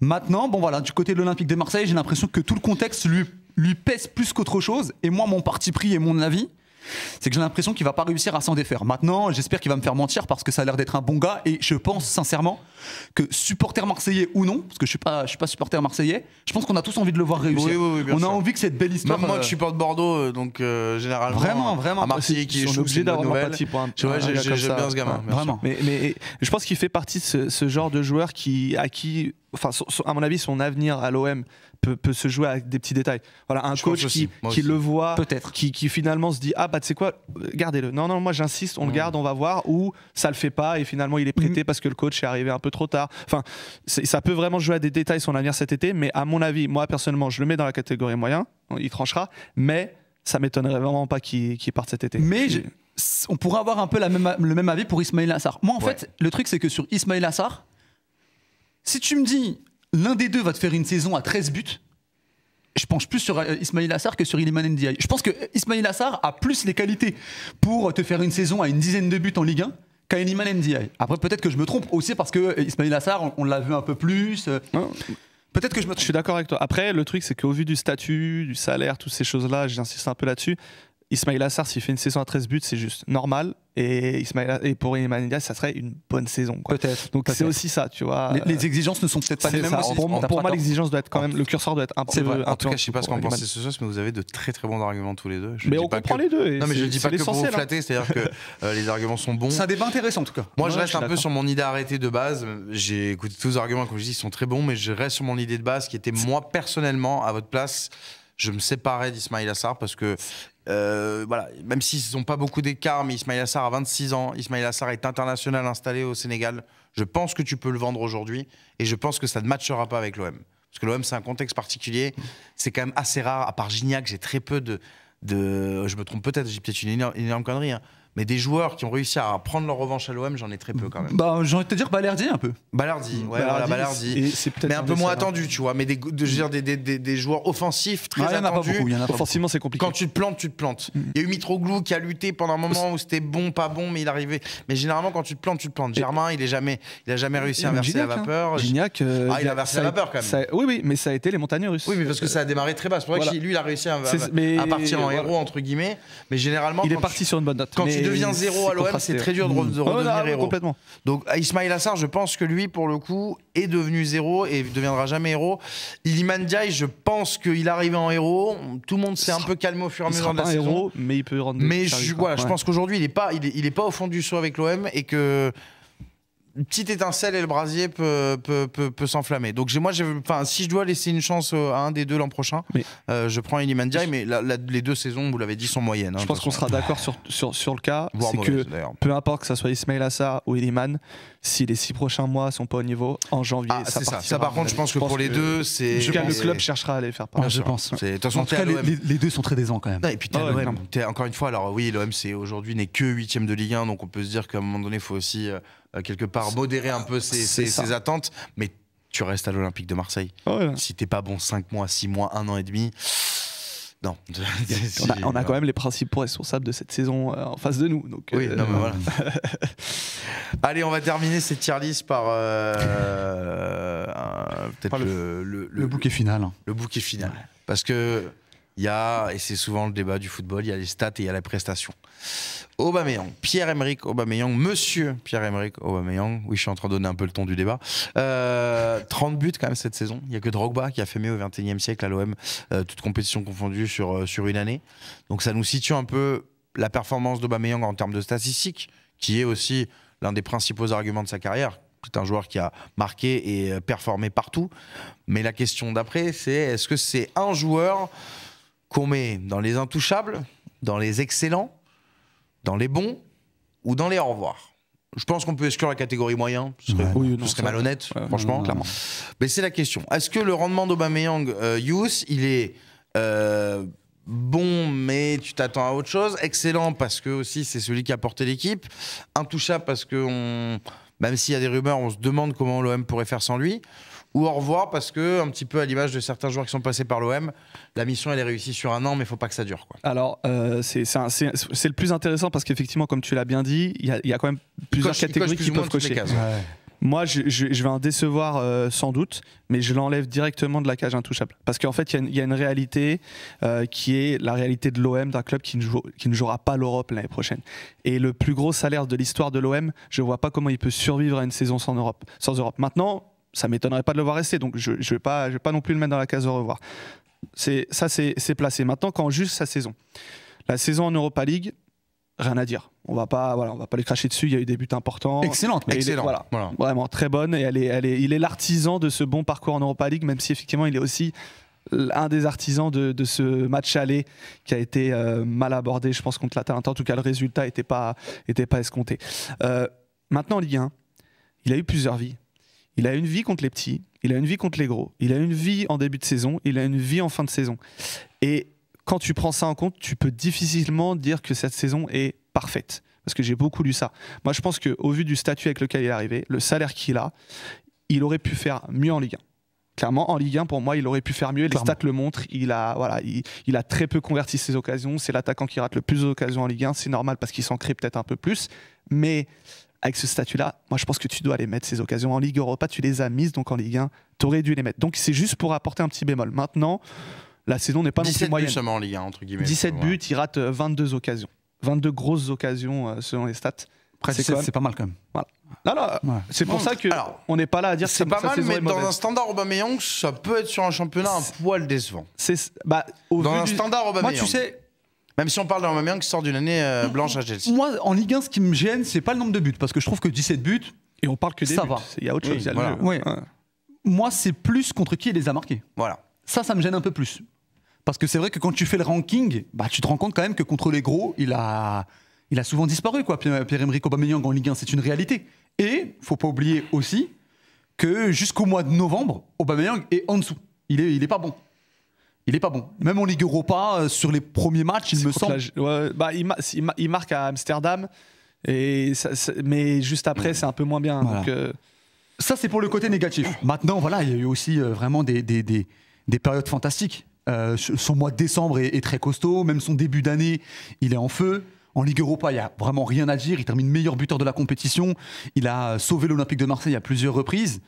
Moi, en toute honnêteté, lorsqu'il a signé, j'avais de gros doutes sur Pierre-Emerick Aubameyang. J'avais fait un tweet notamment où j'avais dit que pour moi, c'était pas forcément une très bonne idée de recruter Pierre-Emerick Aubameyang et de lui offrir un si gros salaire. Moi, en fait, comment j'imaginais la saison d'Aubameyang, c'est que je pensais que ça allait être un joueur qui allait avoir une très très grosse période sur 2 mois et qu'il allait s'éteindre. Alors, et à un moment, j'étais pas très loin de la vérité parce que pas fini si loin. Décembre, janvier, février, mais faut dire la vérité, ça s'est quand même poursuivi jusqu'à la fin de la saison. Moi, j'ai cru à un moment qu'il allait retomber un petit peu dans ses travers sur la fin de saison, alors que sa fin de saison n'est pas mauvaise quand même. Il est pas forcément à son pic de forme, comme sur le mois de décembre ou janvier, mais il avait quand même conservé un bon niveau de jeu. Donc, faut dire la vérité, je me suis plutôt trompé par rapport à mon pronostic de début de saison. Maintenant, quelle catégorie? Franchement, c'est pas facile. Je laisse encore un peu de suspense. Je vois ça. Je laisse Yus répondre en premier. Moi, je vais le mettre dans bon et pas dans excellent, parce que j'estime que le juge de paix, c'est la Ligue 1, et pour moi, un club comme l'OM qui a pour cadre Aubameyang comme plus gros cadre de la saison, qui finit 8e, effectivement, il a très mal débuté sa saison. Il s'est très bien repris, il n'y a rien à dire, cette période, comme tu dis, de novembre à la fin de la saison est vraiment meilleure, mais sur la fin de la saison, il manquait ce petit truc en plus. Il y a eu des moments, il y a quand même eu des moments, et même sur la phase allée, en fait, il y a des moments où Aubameyang a été absent de ces matchs. Et même si effectivement il nous a redonné confiance, en fait, il a permis à l'OM de rêver dans cette saison au moment où personne ne rêvait plus. Donc oui, en Europe, il t'a permis de rêver, et en Ligue 1, petit à petit, il a été aussi l'artisan de cette équipe qui remonte et qui joue les places européennes. Simplement, sur la fin de saison, il a manqué ce petit truc, et il y a eu des moments, il ne faut pas les oublier, même s'il y a eu ces bons moments, il y a eu quand même des moments de passage à vide. Et là, on parle que des buts. Dans le jeu, personnellement, je pense que voilà, on s'attendait pas à des miracles parce qu'on connaît Pierre-Emerick Aubameyang dans le jeu. Dans le jeu, je pense que il y a des petits trucs qui m'ont déplu moi cette saison. Donc je le mets bon parce que je veux pas tout jeter. On jette pas l'eau du bain. On jette pas le bébé avec l'eau du bain. Voilà. Donc je le mets en bon. À voir. Je pense que peut-être que tu vas devoir trancher, mais c'est juste pour un peu calmé. La saison est bonne parce qu'il y a eu des mauvais moments qui sont quand même importants au final au moment de faire les comptes. Tu finis 8e. Hein. Franchement, je suis assez d'accord quand même avec ces arguments. Ça joue de façon entre excellent et bon. Après, d'un autre côté, quand tu as marqué plus de 30 buts sur une saison, toute compétition confondue... Pour être tout à fait honnête avec vous, les amis, j'aimerais retrouver les stats de Didier Drogba à l'OM la saison 2003. Ouais, je crois qu'il met plus de buts. Et il met 34 buts, effectivement, Drogba, mais j'aimerais savoir s'il en met plus en Ligue 1 et plus dans les gros matchs. Il marque contre le PSG par exemple, Drogba. Alors là, par contre, moi, je pourrais pas dire ça. 2004, alors là, ces matchs-là. Mais au-delà du PSG, tu sais, il y a des matchs aussi contre Monaco, contre. Après, la campagne de Coupe UEFA de l'OM à cette époque, elle est incomparable avec celle de maintenant. Oui, tout à fait, le match contre Newcastle, Liverpool. Non, bien sûr, non, tout à fait. C'est vraiment mais c'était juste pour voir si. Mais je comprends. Il y avait eu là aussi cet écart entre un Drogba énorme en Coupe d'Europe et en Ligue 1 un peu plus léger. Après, quand on comptabilise les stats, toutes ces occasions, il les a eues, Pierre-Emerick. Donc, à un moment donné, qu'il en ait mis, au vu de son statut, c'est un peu normal. Après, on peut aussi dire qu'il se les procure, ces occasions. C'était 19 buts en 35 matchs de Ligue 1 de notre ami Drogba, donc c'était mieux déjà qu'Aubameyang qui a 17 en 34. Mais il y a par contre une chose que j'ai vraiment aimé dans la saison de Aubameyang, par contre en Europe. C'est son attitude. 13 pour Aubameyang. C'est-à-dire que j'avais un peu peur, tu sais, qu'ils viennent avec un peu de nonchalance. Ça n'a pas du tout été le cas. Ça a vraiment été un leader.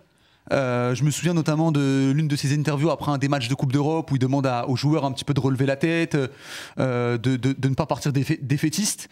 Je l'ai trouvé un peu commandant de bord. Il s'est pas caché, il a eu une attitude déterminée. On a vu aussi sa déception au moment de l'élimination contre l'Atalanta. Je pense qu'il avait vraiment à cœur de faire une bonne saison. Je pense qu'il avait vraiment à cœur d'offrir des émotions aux supporters marseillais, et ça quand même j'ai envie de lui mettre à son crédit, parce qu'il faut rappeler qu'avant son arrivée à l'Olympique de Marseille, il avait quand même connu des saisons un peu galères. Son départ à Arsenal s'est fait de manière un peu compliquée.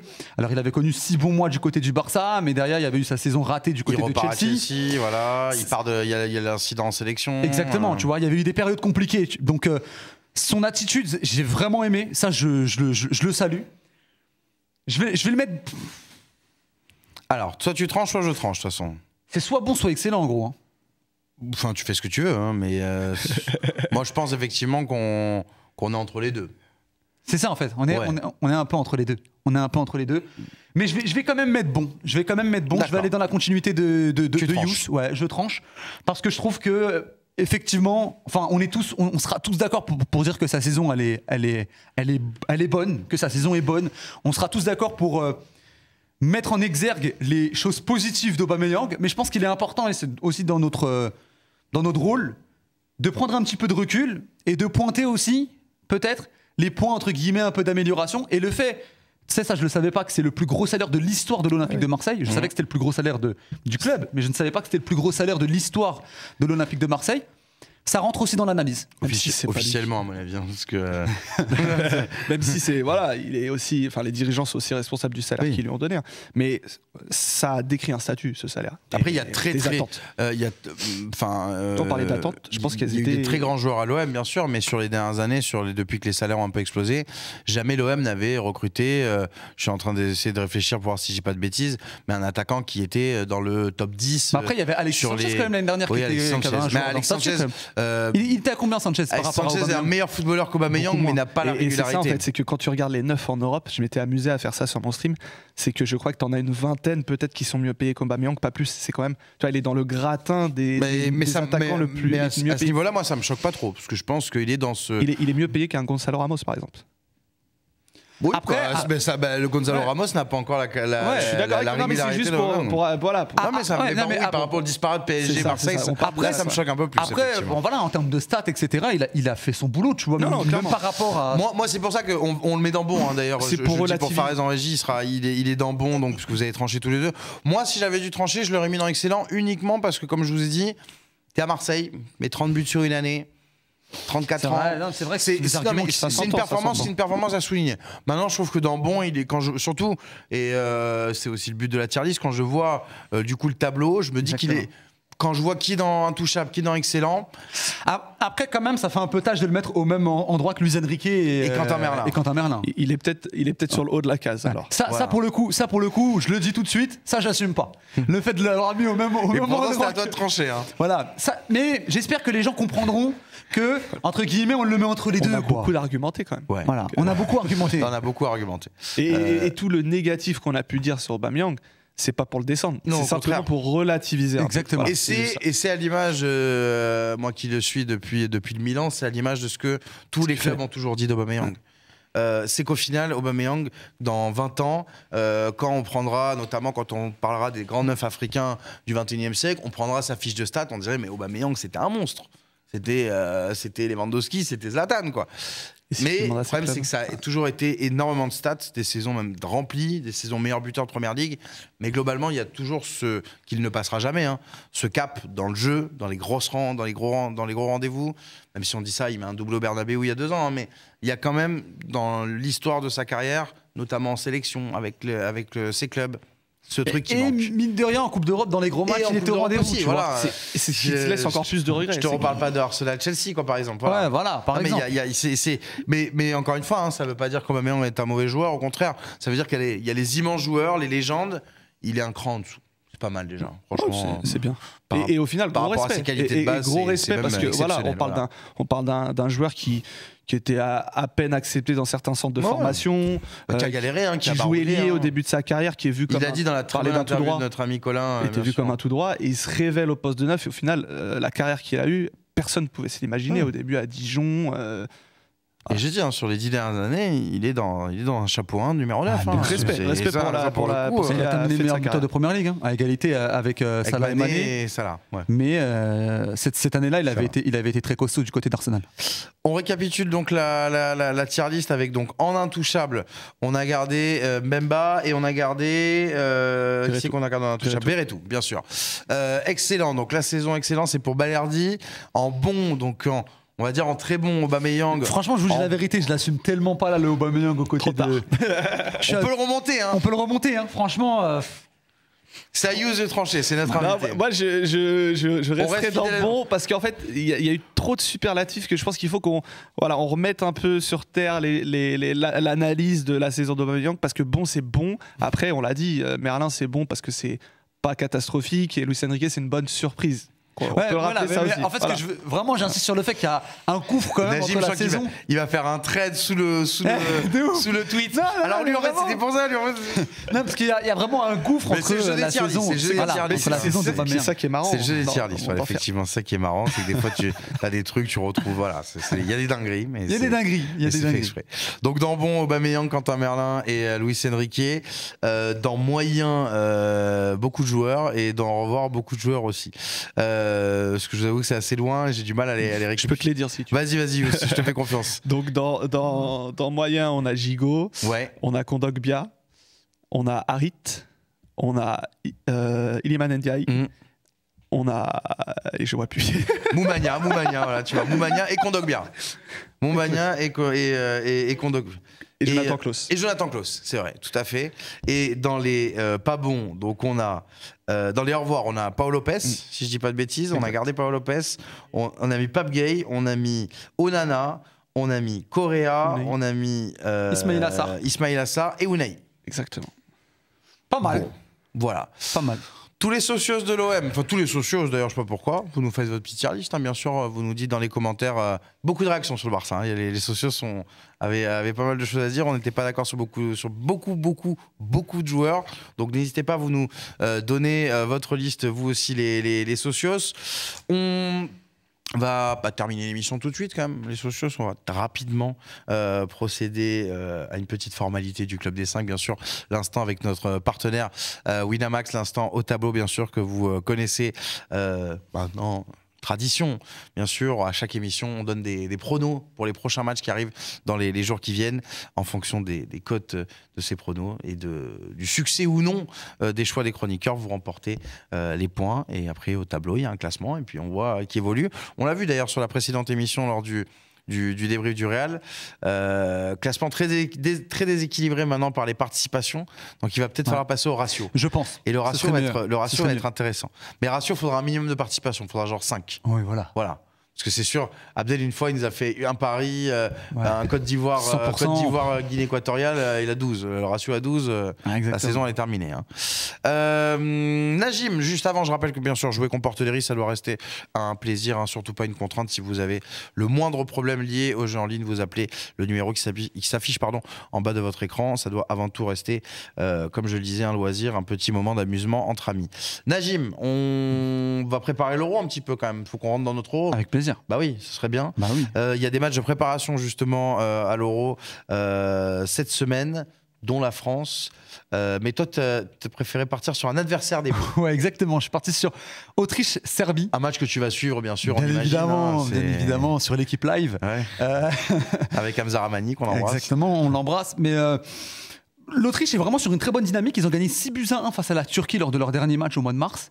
J'ai regardé un petit peu leur série. Pour être honnête, j'ai pas trop regardé leur match, mais ils sont sur une bonne dynamique. Et j'ai l'impression que la dynamique va se poursuivre jusqu'au match contre l'équipe de France. Ouais. Et qu'avant le match contre l'équipe de France, les spécialistes insisteront beaucoup sur la bonne dynamique de l'Autriche. Donc je les vois l'emporter face à la Serbie. La cote est à 2,05. La Serbie a un bel effectif, mais ils déçoivent régulièrement quand même. Ils m'avaient un petit peu déçu lors de la dernière Coupe du Monde où ils avaient terminé derrière la Suisse. Donc j'ai envie de voir ce que va donner cette équipe de l'Autriche entraînée par Ralf Rangnick, l'ancien entraîneur de Manchester United. Enfin, passage éphémère. Quoi. Ouais, vraiment, Il est resté quelques mois. Donc j'ai envie de voir ce qu'ils vont donner et je pense qu'ils vont poursuivre leur dynamique et qu'ils vont gagner face à la Serbie. La cote est pas mal en plus. 2,05. 2,05 Dans un petit combiné, ça fait du bien. Ouais, voilà. Pour le fameux À domicile. Pour le fameux ratio qu'on va mettre en place, c'est intéressant. Exactement. Moi, c'est ma stratégie. Maintenant, tu pars sur le ratio. Ouais. Je vise les deux. Vous savez, les cotes à 2, grand max de 50. Ouais. Pas aller trop loin. Attention, le 2 est toujours moins bien que le 1. Hein. C'est comme dans les films. Ça, c'est sûr. Najim, donc 2-0-5, l'Autriche qui bat la Serbie pour mettre un peu de pression sur les Bleus. Tiens, les Bleus, justement, moi, c'est mon petit choix. Je me suis dit, on affronte le Luxembourg, faut se rassurer. Il y a du Barcola qui va jouer son premier match. Il y a du Mbappé qui va fêter sa signature au Real. Il y a du Giroud qui doit prendre un peu confiance avant l'Euro. Luxembourg, ça reste le Luxembourg. On va pas se mentir, c'est un peu mieux les dernières années, mais c'est pas non plus exceptionnel. Il y a une Je tente à 2,95, la France par au moins 5 buts d'écart. C'est pas mal. 5-0, 6-1. Je pense que ça peut le faire. Globalement, on a vu que les Bleus savent mettre des tarifs maintenant. Gibraltar en est l'exemple parfait. Donc voilà, je prends un petit risque. Quand t'as combien, tu me dis 2,95. Je prends un petit risque parce que la cote n'est pas énorme. Le 5-0 était à 5. Mais bon. Oui, là, tu jettes un peu une pièce en l'air. Ouais. Si à 6-1, j'ai les boules. Exactement. Donc je tente à 5 buts d'écart. C'est pas... Ça joue. Franchement, sur un match de prépa, ça joue. Et la France a su mettre des tarifs avant les... Souvenons-nous, alors bon, c'était il y a 10 ans, mais le franc-Jamaïque, il y a eu des matchs où quand il faut se mettre en confiance... 8-0, je crois 8-0, ouais. Quand il faut se mettre en confiance, ça va une grande compète. Voilà, on peut savoir faire, donc je vais faire confiance à l'équipe de France de 95. C'est pas mal. Puis voilà, là aussi pour le ratio... On monte. Voilà pour les pronos du jour, les socios. Vous nous donnez aussi les vôtres, hein, bien sûr, dans les commentaires. Si vous voulez vous comparer, on fera peut-être un haut tableau spécial socios. Ils peuvent nous donner peut-être aussi des idées de tier list, peut-être. Et des idées de tier list. Non, mais ça, oui, ça fait partie du. Ça fait partie du truc. Ça fait partie du truc, bien sûr. Petite sur Arsenal, ça peut être pas mal. Pourquoi pas, mais il faudrait que ça intéresse du monde. C'est ça. Non, en plus on a fait la fin de saison. C'est vrai, on a fait le chassé croisé, le duel. Donc voilà. Mais pourquoi pas, ça peut être une idée. Mettez la pression en commentaire, les gars. N'hésitez pas en tout cas en commentaire à réagir. Comme je vous disais, à la tier list de l'OM, vous nous donnez vos avis sur tous les joueurs, vous réagissez au débat, vous nous proposez aussi des contenus, hein, bien sûr, vous le savez. On est toujours très ouverts. Je vous invite également, les socios, avant de conclure cette émission, à aller regarder les dernières vidéos du Club des 5, notamment avec, je sais que ça vous avait beaucoup intéressé l'été dernier, le Red Star, le Havre, savoir comment fonctionne le Reims aussi, ces projets-là. Il y a 2 vidéos qui viennent de sortir avec Dembaba et Romain Decolle côté Dunkerque, pour la folle saison de Dunkerque qui était quasi relégué en décembre et qui a fait une deuxième partie de saison canon. Et puis Martigues qui a enfin monté en Ligue 1. Voilà, l'équipe en Ligue 2, pardon, mais l'équipe qui monte, oui, mais bientôt en Ligue 1 parce que de toute façon ils montent tous les ans, Martigues, quasiment, ou un an sur 2. Donc voilà, Martigues effectivement avec un projet incroyable.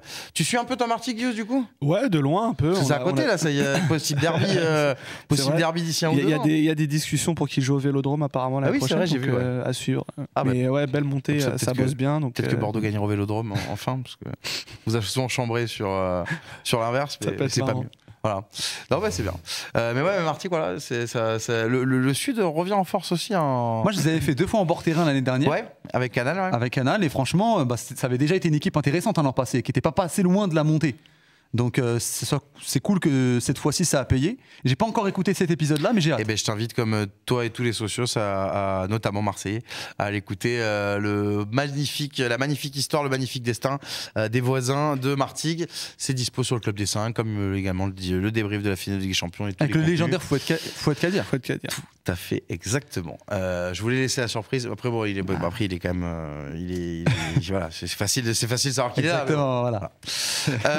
C'est quoi? Pourquoi? Parce qu'à la fin de l'épisode, il vient, il rentre, il s'installe. Il y avait une surprise comme ça, il y avait un happening. Exactement, il y a un banger à la fin.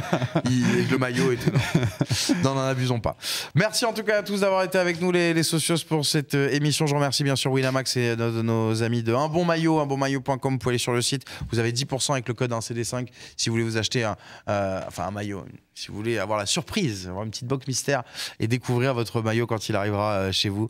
En tout cas, le code CD5 pour avoir 10% sur votre commande. Merci beaucoup, Yous, d'avoir été avec nous. C'était un vrai plaisir de t'accueillir. Ouais, partagez. On aura les débriefs toujours l'an prochain. Toujours. toujours. À l'Euro aussi. À l'Euro aussi. Voilà, Ah. on sera présent sur l'Euro. On sera Tu présent. nous parleras de Jonathan Klaus. Avec beaucoup d'objectivité. Avec c'est beaucoup le plus important. d'objectivité, j'espère. On espère qu'il fera un super héros. Mais merci en tout cas, Klaus. c'était un plaisir. Ouais. Merci Najim. Merci, hein. Super. Plaisir partagé. Merci à C'était toi. Et top. puis, voilà, bienvenue. Une fois que tu viens ici, c'est la maison après nous. Tu vois, on est très. C'est bon, j'ai la très classe, accueillant. attention. Merci Najim d'avoir été avec nous. Merci aux socios aussi. Et merci évidemment à Donc, Youss. Lyon Arsenal, c'est quoi tes doléances pour les prochaines tier listes? Ouais, bah Arsenal, ça peut être pas mal. Arsenal, c'est pas- Peut y avoir T'es du- plus lyonnais, Il peut toi, y en avoir fait. du débat. Non, Lyon aussi, pourquoi pas. Tu ramènes Yanis Semi. Ouais, tu ramènes les autres, quoi. Toi, non, Lyon, moi et Yanis Semi. Ah, Je pense d'accord. qu'il peut y avoir des débats sur 2-3 joueurs en plus. Ouais. Ah, parce que Mais il y a une bonne deuxième partie de saison. J'étais à la finale de la Coupe de France. Oui, j'ai vu. J'y étais, c'était cool. Parce que t'es avec- journaliste. Alors là, non, j'ai payé ma place. T'as payé ta place. Ah oui, j'ai payé ma place. J'étais avec Tu vois, un ami à moi. J'allais dire, Pape t'es Moussa, pas- que je même pas en salue. tant que supporter, en tant que professionnel. Ah oui, non, en tant que supporter. Alors j'arrête j'étais de- plutôt côté un peu parisien, donc je pouvais pas faire trop de bruit. Ouais. Bon, c'était la place que j'ai trouvée. Hein. Mais bon, quand il y a eu la réduction du score, je t'avoue que De je me Jackie. suis levé. À ce moment-là, je me suis fait démasquer. Bon, ils t'ont rien dit. Ils Mais m'ont il est rien là, dit. hein. Ouais, c'est bon, ouais, s'il est là. S'il est là, c'est- Ouais, parce que c'était un peu chaud l'ambiance, donc on préfère. Mais il y aura des choses à dire, je pense, cet été, avec du recrutement, etc. Du côté de Lyon, il y aura peut-être des petits, Parce qu'il aime bien. Mais vraiment la tier list Arsenal, elle est vraiment intéressante. Hein. des petits temps additionnels Non, mais bien sûr. Alors Lyon pourront pour être le coup, intéressants. on va être tout à fait honnête avec les socios. Lyon, ça fait 2-3 mois qu'on essaye de le traiter, soit via une tier list, soit on attend. C'est jamais le bon moment, c'est jamais.